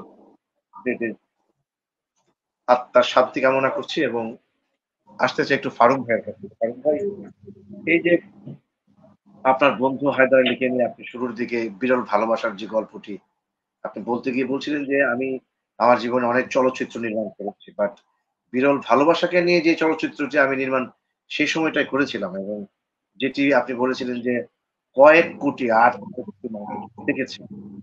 নিশ্চয়ই এটির মধ্যে এমন কিছু আপনি সংযোজন ঘটিয়েছিলেন যে যেখানে 8 কোটি 9 কোটি মানুষ একজন হাসমত আলী কিংবা রোহিঙ্গা খাতুনের সেই গল্পটি, যেটি এক আমাদের হায়দার ভাই তহিদ ভাইয়ের এডিটিং এর মাধ্যমে দুটো শব্দের মাধ্যমে কিন্তু এটি জানান দিয়েছিল যে ভালোবাসাটা কোন পর্যায়ে, কি ছিল বিরল ভালোবাসা। আপনি সেই জায়গাটায় যদি একটু কাজ করতে চান, এবং আজকের হায়দার আলী ভাইকে আপনি আসলে সুভ্রজিৎ যেভাবে মূল্যায়ন করে গিয়েছেন তার আহ সাবলীল, তার স্বভাবপূর্ণ বিশ্লেষণে, সেই জায়গা থেকে আপনি আপনার বন্ধুটিকে দীর্ঘ কয়েক বছর ধরে তার পাশে আপনি থাকছেন, সেই মানুষটিকে সর্বশেষ বেনজিরের বিরুদ্ধে যে রিপোর্টটি করেছেন, সবকিছু মিলিয়ে যদি আপনার সমাপনী অর্থাৎ কনক্লুশনে যদি আপনি আপনার মূল্যায়নটা করুন। অপুদা, আপনাকে আবারও ধন্যবাদ। অপুদা, আপনাকে আবারও ধন্যবাদ। আমি বলে নেই যে আমার মোবাইলের চার্জ একদমই শেষের দিকে, এই জন্য আমি যতটুকু পারি বলে আমি শেষ করব।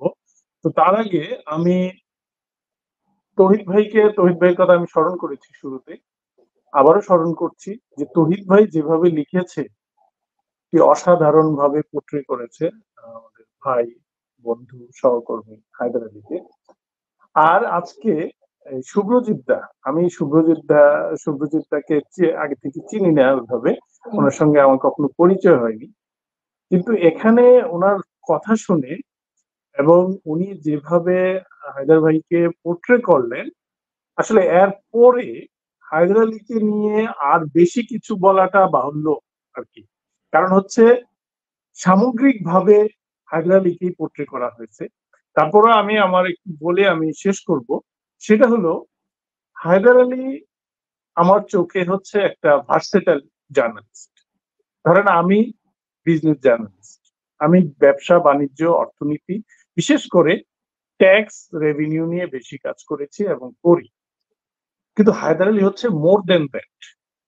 হায়দার আলীকে যদি বলেন crime reporting a is best. Haidar আলীকে যদি বলেন একটা মানবিক রিপোর্ট করতে, অসাধারণ মানবিক রিপোর্ট। হায়দার আলীকে যদি বলেন যে একটা ফাইন্যান্সিয়াল ক্রাইম অনুসন্ধানী রিপোর্ট, আমি বলবো অসাধারণ। হায়দার আলী, আমি মানে কোনটার কথা বলবো, বিরল ভালোবাসা বলেন, তারপরে মালয়েশিয়ার যে দাস প্রথা, মানে আমাদের যে প্রবাসীরা মালয়েশিয়া যে কাজ করতে যায়, সেখানে যে মানে একজন কর্মী কি করুণ ভাবে জীবিকা নির্বাহ করছে, আয় করছে, কাজ করছে, সেটা আমি তার রিপোর্টের মধ্যে দেখেছি এবং আমি নিজেও কিন্তু এটা নিয়ে কাজ করেছি। আমি যখন আরটিভিতে ছিলাম, আমি কিন্তু এই মালয়েশিয়াতে 5 দিন থেকে একদম ধারাবাহিক রিপোর্ট করেছি। কিন্তু হায়দার আলী সেটা আরো বেশি ব্যাপক পরিসরে সেটা তুলে এনেছে, এবং আমি বলবো যে একটা অসাধারণ সিরিজ রিপোর্ট করেছে সে, অনুসন্ধানী রিপোর্ট। এবং সেখানেও কিন্তু তৌহিদ ভাইয়ের, আমি যতদূর জানি যে ইনপুট ছিল, তৌহিদ ভাই তার যে হায়দার আলী রিপোর্টকে মানে মানুষের কাছে তুলে নেওয়ার জন্য যে ধরনের এলিমেন্টস গুলো যুক্ত করার, সেগুলো কিন্তু আমি মনে করি যে তৌহিদ ভাই হায়দার আলীকে দিয়ে তুলে আনছিলেন। আরেকটা হলো জিকে শামীমের যে রিপোর্টটি হলো সেদিন, কিন্তু আপনি যে শুরুতে বলছিলেন যে গান মানে বন্দুক নিয়ে দাঁড়িয়ে মানে তিনি চলাফেরা করেন, সেই ছবি সহ যে রিপোর্টটি, আমি ওই দিন রিপোর্টটা পড়ে মনে করছিলাম যে কিছু একটা হবে, এবং ওই দিনই হয়েছে। এটা আমি আমার অফিসে আলাপ করছিলাম, আমি তখন চ্যানেল 24 এর বিজনেস এডিটর, আমি তখন অফিসে বলছিলাম দুপুরবেলা যে দেখেন আজকে কিছু একটা হবে, বিকেলের মধ্যেই দেখি যে তার রিপোর্টটি প্রকাশের কয়েক ঘন্টার মধ্যেই হ্যাঁ একটা অ্যাকশন হয়ে গেল, দুঃখিত। এরপরে তার যে আরো রিপোর্ট, এবং সর্বশেষ যদি আমি বলি, সর্বশেষ যেটা খুবই চাঞ্চল্যকর রিপোর্ট, এবং এই যে আমাদের পুলিশের সাবেক আইজিপি বেনজির যে উপর যে রিপোর্টটি, এটা আসলে সবাইকে আরেকবার একদম ভেঙে চুরে ওঠার একটা শক্তি দিয়েছে। বিশেষ করে কালের কণ্ঠ এই গত কিছুদিন যাবৎ যেভাবে নিয়ে গিয়েছিল রিপোর্টিং এর ক্ষেত্রে, আমার একদম আগের কর্মস্থল কালের কণ্ঠ আমি খুবই পছন্দ করি পত্রিকাটি। আমি 2 দফায় এই পত্রিকায় কাজ করেছি শুরু থেকে, এবং মাঝে 2019-20 সালে আমি কাজ করেছি। তো হায়দার আলী এখানে এই যে রিপোর্টটা করলেন সর্বশেষ, এর মধ্য দিয়ে কালের কণ্ঠ যে পরিমাণ একটা ধাক্কা দিল আমাদের সোসাইটিকে, আমাদের পত্রিকাকে, আমাদের গণমাধ্যমকে, এই আলোড়ন এখনো শেষ হয়নি। আমি বলবো যে হায়দার আলী যেটা বলছিল যে 3 জন সাংবাদিক কালের কণ্ঠে আসলো, তাদের চাকরি যায় যায় অবস্থা, এরকম একটা অবস্থা, তোমরা গ্রামে ফিরে যেতে হবে। আমাদের যে, আমি বলবো যে আমরা আমাদের সাংবাদিকতায় কখনো কখনো নিজেদেরকে ব্রাহ্মণ মনে করি, কাউকে কাউকে নমশূদ্র মনে করি। তো কেউ কেউ হয়তো হায়দার আলী বা তাদের যে কয়েকজনকে নমশূদ্র মনে করছিল, কিন্তু সত্যিকার অর্থে আমরা যারা নিজেদেরকে ব্রাহ্মণ ভাবি, তাদের প্রতি আমি বলতে চাই যে আসলে যা আমরা নিজেদেরকে ব্রাহ্মণ ভাই বা কাউকে যদি নমশূদ্র ভাবি, আমরা আসলে আমরা ঠিক জায়গায় নেই। হায়দার আলী হচ্ছে সেই রকম যে ভার্সিটালিটি তার ভিতরে, তাকে আমি দেখছি যে আমরা দীর্ঘ সময় কাজ করেছি একসাথে, তাকে মাটির প্রতি যখনই দেওয়া হয়েছে, সে একটা ছোট্ট জিনিসকে যেভাবে সহজ সরল ভাষায় মানুষের জন্য কমিউনিকেটিভ যে ল্যাঙ্গুয়েজে একটা রিপোর্টকে তুলে আনতে পারে, এটা কিন্তু একটি অসাধারণ কাজ, এবং সেটা করেছে। এবং সব রিপোর্টে তার যত রিপোর্ট ছাপা হয়েছে, আমি যতদূর পড়েছি, আমি তো অলমোস্ট সব কম বেশি সব রিপোর্টে দেখেছি, পড়েছি, এবং আলোচিত যত রিপোর্টই হয়েছে, খুবই মানুষের ভাষায় সে লিখেছে, মানুষকে টাচ করে। তার রিপোর্টের সবচেয়ে বড় বৈশিষ্ট্য যেটা আমি বলি, যে মানুষকে টাচ করে প্রত্যেকটা রিপোর্ট। তো আমরা তো মানুষের জন্য লিখি, আর পত্রিকা কিন্তু লিটল ম্যাগ না, পত্রিকা কিন্তু মানুষের পত্রিকা। একটা সাধারণ রিক্সাওয়ালা যেন পত্রিকাটা পড়ে বুঝতে পারে যে তার কথা বলা হচ্ছে, সে ওই ভাষায় এই প্রতিবেদনগুলো লিখে, এবং এটাই হচ্ছে তার বিশেষত্ব। তো আমি বলবো যে হায়দার আলী যে এই যে সর্বশেষ রিপোর্টটা করলো, সবাই বলে পত্রিকা লেখা যায় না, পত্রিকা সাংবাদিকতা করা যায় না, নিয়ন্ত্রণ, তারপরে সেন্সর, সবকিছু। তারপর কিভাবে এই রিপোর্টটি তো হওয়ার পরে সবাই বুঝতে পারছে যে আসলে রিপোর্ট করলে করা যায়, রিপোর্ট চাইলেই করা যায়, এবং এই রিপোর্টটা তার বড় প্রমাণ। এবং আজকে আপনি খেয়াল করবেন, এই যে তার রিপোর্টের ফলো আপটা, অনেক ঘটনা কিন্তু ঘটছে, এবং সবগুলো পত্রিকা কিন্তু এখন ছাপছে, ফলো আপ ছাপছে। রিপোর্টটাকে কেউ করার সাহস করে নাই, কিন্তু ফলো আপ কিন্তু এখন করছে। আজকে রিড হলো, সেই রিপোর্টও আমরা দেখছি, বড় বড় পত্রিকা, আমরা যারা ব্রাহ্মণ পত্রিকা যাদেরকে বলা হয়, সবাই কিন্তু করছে। তো আমার বেশি কিছু আর বলার নাই। আমি বলবো যে হায়দার আলী অত্যন্ত সাহসী, অত্যন্ত মেধাবী, অত্যন্ত পরিশ্রমী, এবং অত্যন্ত বিনয়ী একজন সাংবাদিক। এবং আপনি কাউকে যদি তার মানে সে মফস্বল থেকে এসছে, সে ফ্রন্ট ডেস্কে কাজ করছে, এই কথা দিয়ে কিন্তু কাউকে আপনি খাটো করে বিতর্কের খাতিরে, বলার খাতিরে হয়তো বলতে পারবেন, কিন্তু কারো সততা, কারো মেধা, কারো একনিষ্ঠতা, বস্তুনিষ্ঠতা, তার যে পরিশ্রম, এইগুলাকে আপনি কখনোই খাটো করে দেখতে পারবেন না, এবং এইগুলার করে লাভও হয়নি। সেটাই হচ্ছে হায়দার আলী হচ্ছে তার প্রমাণ। সে তার জায়গা, সে তার প্রচুর স্ট্রাগল ছিল, আমি দেখেছি, তার প্রচুর প্রতিবন্ধকতা ছিল, তার প্রচুর চ্যালেঞ্জ ছিল, তার প্রচুর হুমকির মুখে তাকে পড়তে হয়েছে। আমি নিজে জানি যে আমাদের কুমিল্লা নিয়ে সে কিন্তু একটা রিপোর্ট করেছে, আমাদের বর্তমান যে সাংসদ সদরের আকম বাহাউদ্দিন বাহার, দুঃখিত, সে বাহারকে নিয়ে একটা রিপোর্ট করেছে কালের কণ্ঠে যে আহ, সবার আহার কায়রা নিল কুমিল্লার বাহার। ঠিক আছে, এই রিপোর্ট করার পরে কুমিল্লার ব্যাপক আলোচনা, ব্যাপক শোরগোল, এবং তাকে হয়রানি করার জন্য মানহানির মামলা করা হলো, কোটি কোটি টাকার মানহানির মামলা করা হলো। এই রিপোর্টটি করে হায়দার আলী কত ভোগান্তির মধ্যে তাকে ফেলা হয়েছে, তাকে প্রতি সপ্তাহে প্রতি মাসে কয়েক বছর যাবত এই মামলার জন্য হাজিরা দিতে যেতে হয়েছিল, কুমিল্লা যেতে হয়েছিল।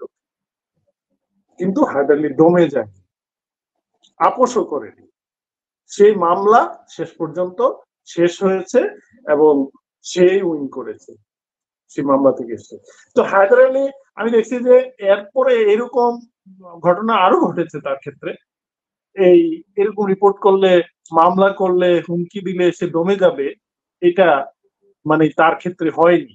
এবং সেটা সর্বশেষ যেটা তার প্রমাণ, যে আমরা যখন ঘুম থেকে উঠে সকালবেলা এইরকম একটি রিপোর্ট দেখি, তখন আমাদেরকে নতুন করে ভাবতে শেখায় যে আমাদের সাংবাদিকতা কি শেষ হয়ে গেছে? না, শেষ হয়ে গেছে। এবং সবাইকে ধাক্কা দিয়ে দেওয়া যে সাংবাদিকতা এখনো শেষ হয় নাই, সাংবাদিকতার কণ্ঠ এখনো চেপে ধরা হয় নাই, এগুলো হচ্ছে জুজুর ভয়, যে সরকার কন্ট্রোল করতেছে, সরকার নিয়ন্ত্রণ করতেছে, লিখতে দিচ্ছে না, সেন্সর করতে বলছে। এইগুলা প্রমাণ হয় না যখন এই হায়দার আলীর ওই রিপোর্টটি আমরা যখন দেখি।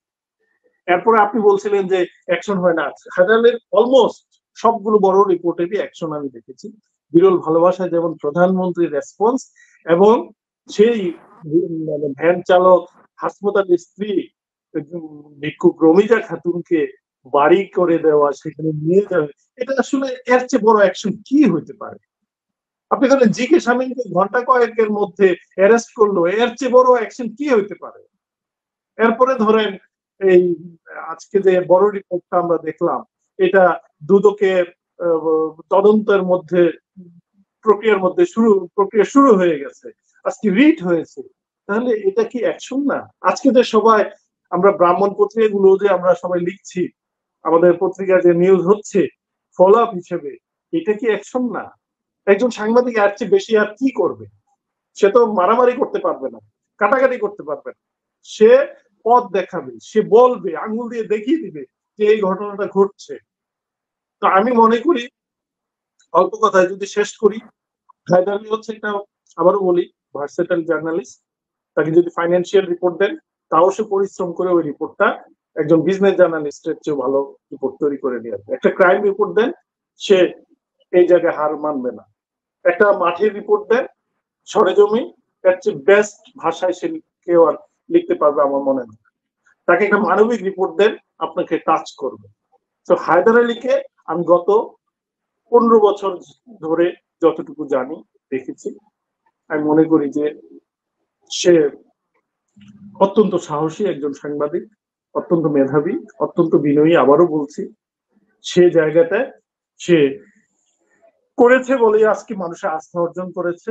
এবং এই যে সে রিপোর্ট করতে পারছে, এই যে নিউজ পাওয়ার যে ক্ষমতা, সোর্স, সাংবাদিকতার সবচেয়ে বড় শক্তি কি? সোর্স। তার সঙ্গে যে কোঅপারেট করছে, এটাও এক ধরনের তার যে সততার কারণে, বিশ্বস্ততার কারণে কিন্তু সম্ভব হয়েছে। তো দুঃখিত, আমার মোবাইল চার্জ চলে যাচ্ছে, যেগুলো সব বন্ধ হয়ে যাবে। তো ধন্যবাদ, অনেক ধন্যবাদ ভাই। আপনাকে অনেক ধন্যবাদ। আপনি একটি সুন্দর আয়োজন করেছেন, এবং আপনি, আমার জেনে ভালো লেগেছে যে আপনি এরকম প্রায়ই এরকম আপনি আলোচনা করেন, আমাদের নিজেদের স্টেরিওটাইপটা ভাঙার চেষ্টা করেন। আমি মনে করি খুবই একটা ভালো উদ্যোগ। এবং এখানে সুভাষ দা আছেন, পরিচিত হয়ে ভালো লাগলো, উনি সুন্দর বলেছেন। এবং শুভ্রজিৎ দা তো অসাধারণ, আমি নিজেও ওনার একজন ভক্ত হয়ে গেলাম আজকের এই আলোচনার মধ্য দিয়ে। তো আমি মনে করি যে হায়দার আলীকে আমি এটা বিশ্বাস করি যে তার যে সাহসিকতা, সামনে সে আরো বড় কাজ করবে, ভালো কিছু করবে। আমরা সেদিনের অপেক্ষায় আছি। এইটুকুই আর কি বললাম শেষ পর্যন্ত। অনেক ধন্যবাদ ফারুক ভাই। Thank you. প্রথমে এসে আপনি বেশ অসাধারণ বলেছেন, বিশেষ করে আপনি কুমিল্লার সন্তান। এই মুহূর্তে আমিও কুমিল্লায় আছি, আমার ছেলের এখানে। আমাকে তৌহিদ ভাই বললেন যে আজকের অনুষ্ঠানে তুই ফারুক মেহেদীকে যুক্ত করে, হায়দ্রাবাদের সবচেয়ে ঘনিষ্ঠ ফ্রেন্ড হচ্ছে সে। আমি কিন্তু আপনাকে আজকেই প্রথম আপনার সঙ্গে ফোনে কথা হয়। আমি আপনাকে প্রথম আলোতে আপনি যখন কাজ করতেন তখন থেকে আমি চিনতাম, আর আজকে আপনার সঙ্গে ফার্স্ট কথা। আপনি বলবার সঙ্গে সঙ্গে আপনি যেভাবে রাজি হলেন যে অবশ্যই হায়দার আলী সম্পর্কে দুটো কথা বলতে পারলে আমারও ভালো লাগবে। এই যে আপনি, আমি কুমিল্লার ছেলে, কুমিল্লার ব্রাহ্মণবাড়িয়া, আমি সুভাষদের বাড়ি ব্রাহ্মণবাড়িয়া। আপনি আসবেন, আমরা যখনই আপনি সুযোগ পাবো আপনাকে নিশ্চয়ই নিমন্ত্রণ করবো নবীনগরের কথা। আমরা চেষ্টা করে যাচ্ছি যে অন্তত যে কথাগুলি লেখা যায় না, যে কথাগুলি বলা যায় না, আমরা সেগুলি চেষ্টা করছি। আমিও 4টি মামলা খেয়েছি ডিজিটাল নিরাপত্তা আইনে, চলছে সেগুলো করে যাচ্ছি। প্রথম আলো থেকে চিত্র করেছিলাম, তারা আপনি সবই জানেন, তো তারা একটা পর্যায়ে হায়দ্রাবাদী ভাইও জানেন যে তারা উপজেলা প্রতিনিধি রাখবেন না, সেই হিসেবে তারা শুরুতে যে তালিকা করেছেন সেই তালিকা আমিও ছিলাম। তালিকা প্রতিনিধি কিভাবে ছিটকে পড়ছে হায়দার আলী ভাই জানেন। আসলে সত্যিকার অর্থে তো আমরা যারা মফস্বলে কাজ করি, বিশেষ করে উপজেলা পর্যায়ে, জেলা পর্যায়ে যারা আছে তাদের তো আসলে অনেক সুযোগ সুবিধা থাকে। উপজেলা পর্যায়ে আসলে আমাদের তেমন সুযোগ সুবিধা নেই বললেই চলে। এরপরও কিন্তু আমি চেষ্টা করে গিয়েছি প্রায় 26-27 বছর ভালো কিছু কাজ করতে, পারা যায়। কারণ লজিস্টিক সাপোর্ট গুলো পত্রিকা অফিস থেকে সেভাবে দেওয়া হয়নি।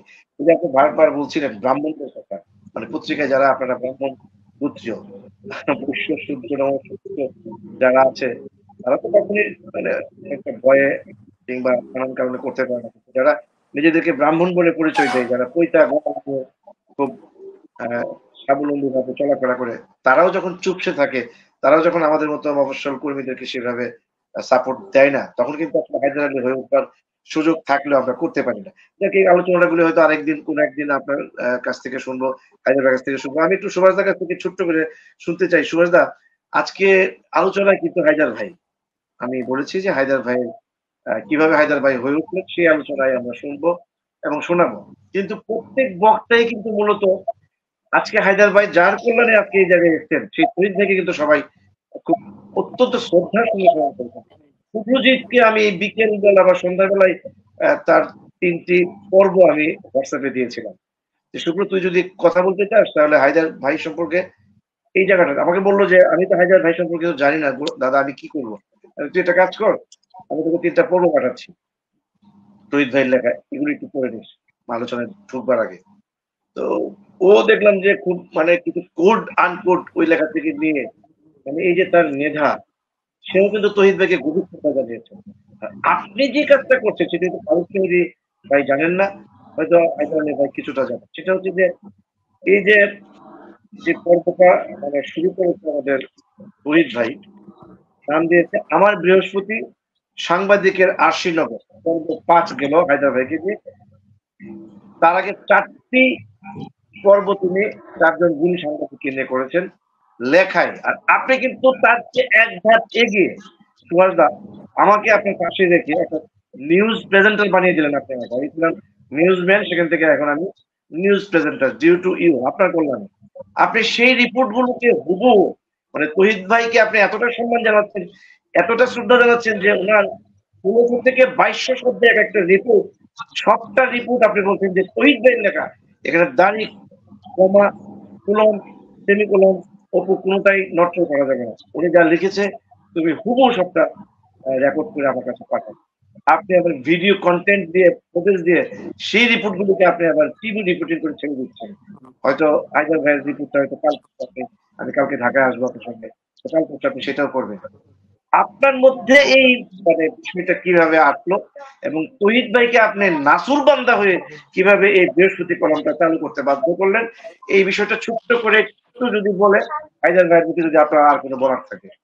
সুভাষদা, অনেক অনেক ধন্যবাদ। আসলে একটি কথা প্রচলিত আছে যে রতন রতন চিনি, কিন্তু আমি তো রতন নই, আমি রতন কিভাবে চিনলাম?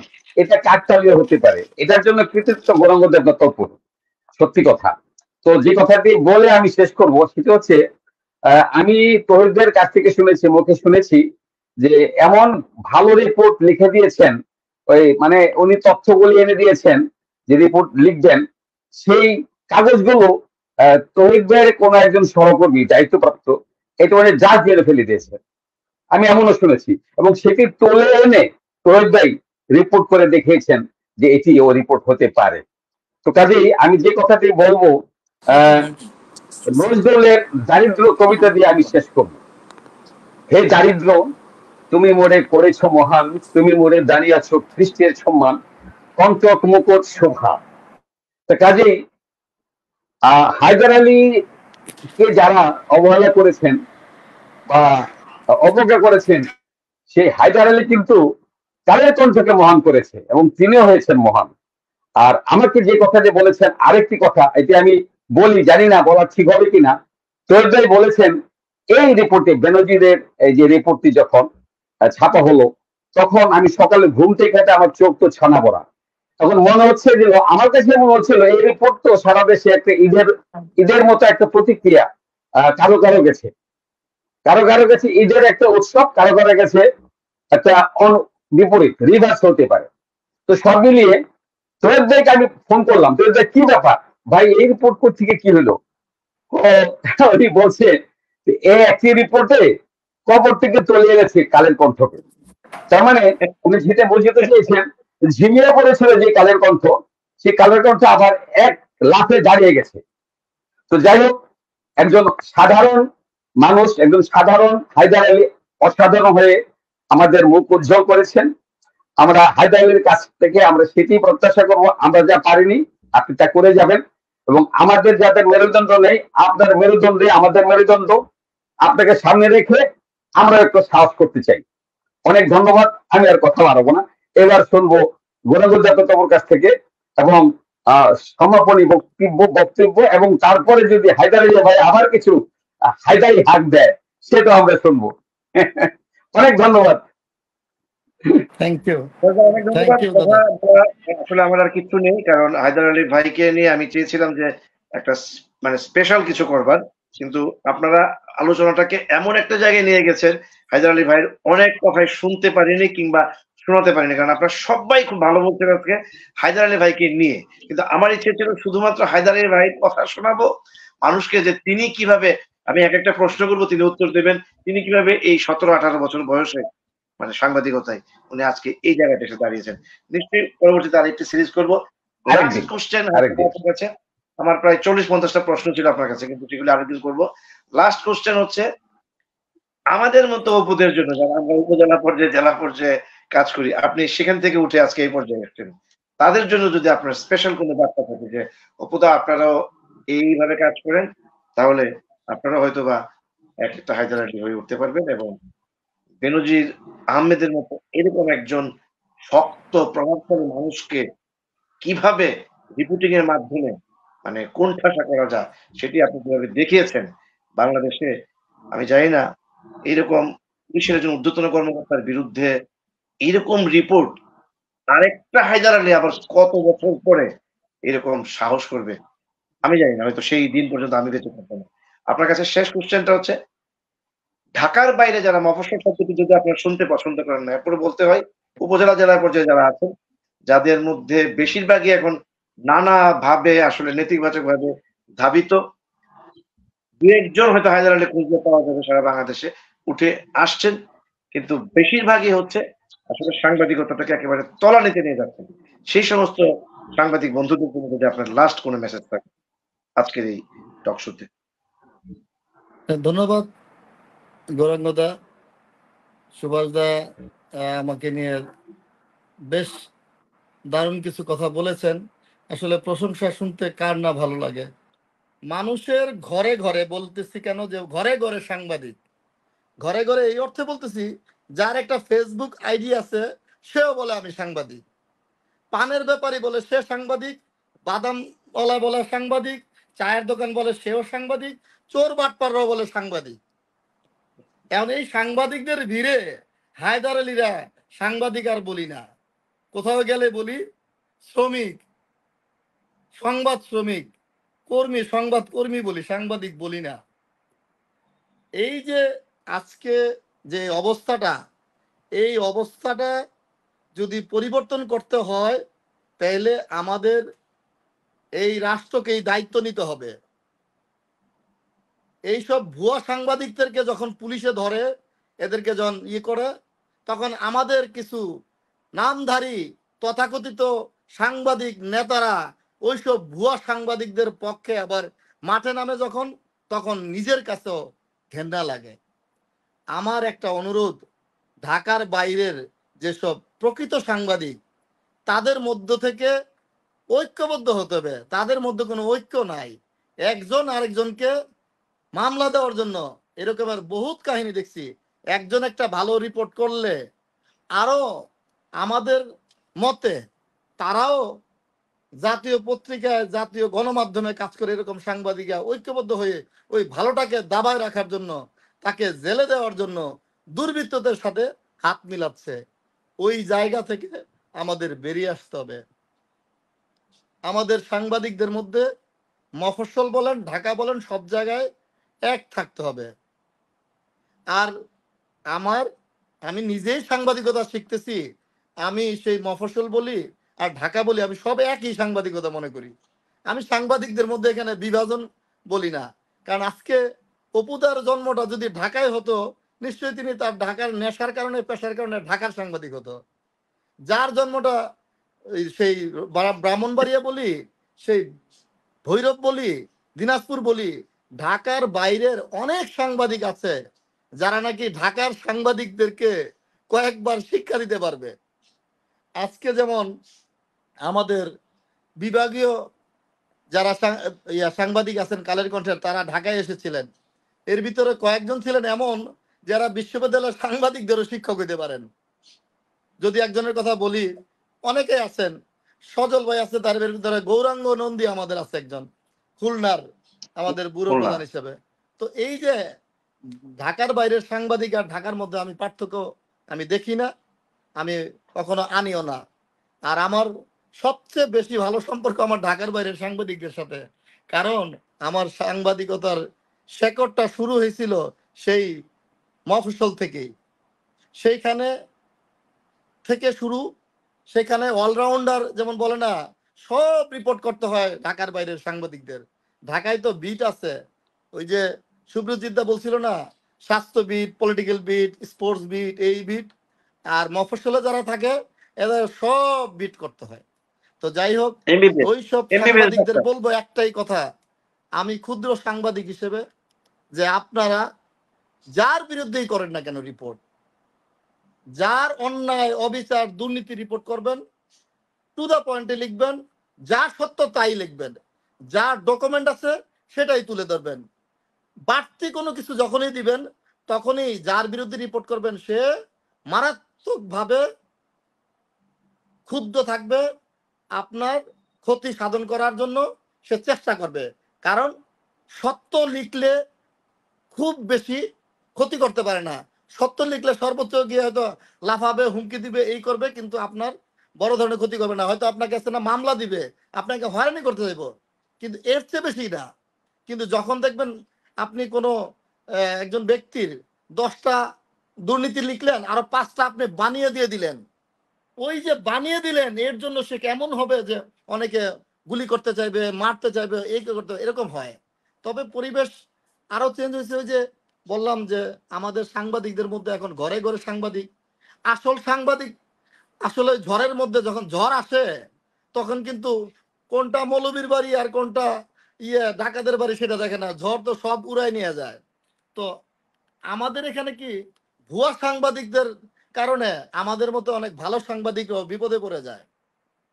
তো আমাদের সাংবাদিকতা আমরা যারা করি, বস্তুনিষ্ঠ সাংবাদিকতা করব, তথ্য প্রমাণের ভিতর সাংবাদিকতা করব। আমাদের যারা জেনুইন সাংবাদিক তারা ঐক্যবদ্ধ থাকব, এটাই আমার পরামর্শ। এর চেয়ে বেশি কিছু আমার মাথায় আসতেছে না। অনেক ধন্যবাদ হায়দার ভাই। আমার মনে হয় আমরা অনেকটা সময় আজকে নিয়ে নিয়েছি, এবং যদিও আলোচনাটা খুব ঋদ্ধ একটি আলোচনা হয়েছে, যে কারণে আসলে আমরা সময়টা কখন চলে গেছে বুঝতে পারিনি।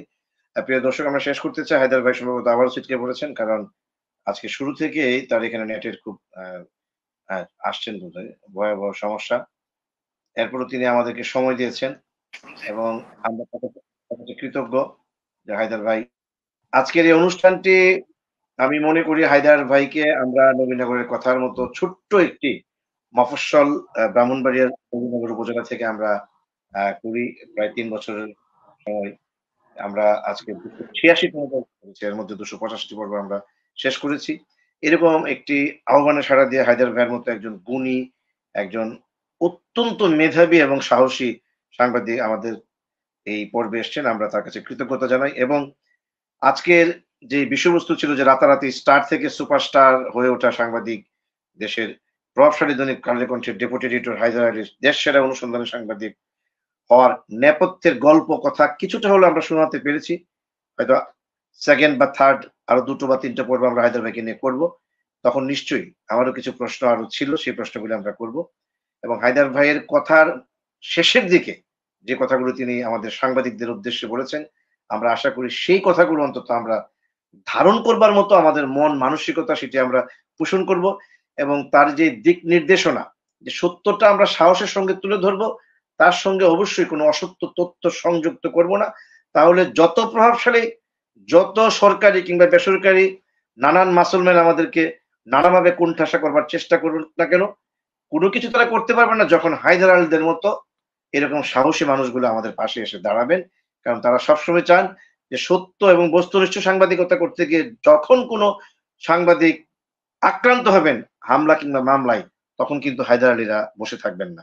এবং আমি আমার ব্যক্তি জীবনে 3 বছর আগে একজন ম্যাজিস্ট্রেট আমার বাসার সামনে কয়েকটি ইটের সুকরি নিয়ে যে রকম ভাবে আমাকে নাস্তানুবোধ করতে চেয়েছিল, হায়দার আলী রাতে কিন্তু তখন একদম মানে এরকম ভাবে ফুঁসে উঠেছিল যে হায়দার ভাইয়ের ছোট্ট 4 লাইনের এক লেখায় কিন্তু তখন আমাদের সেই ম্যাজিস্ট্রেট পিছু উঠতে বাধ্য হয়েছিলেন।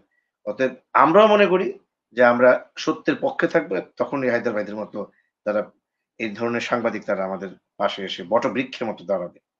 হায়দার ভাই ভালো থাকবেন, ভালো থাকবেন সুভাষ দা, যারা চলে গেছেন ফারুক ভাই এবং শুভ্রজিৎ, প্রত্যেককে নবীনগরের কথা পরিবারের পক্ষ থেকে অসংখ্য ধন্যবাদ জানিয়ে হায়দার ভাইয়ের সঙ্গে আবারও দেখা হবে সেই প্রত্যাশা আজকের মতো শেষ করছি। ভালো থাকবেন, সুস্থ থাকবেন এবং অবশ্যই নিরাপদে থাকবেন।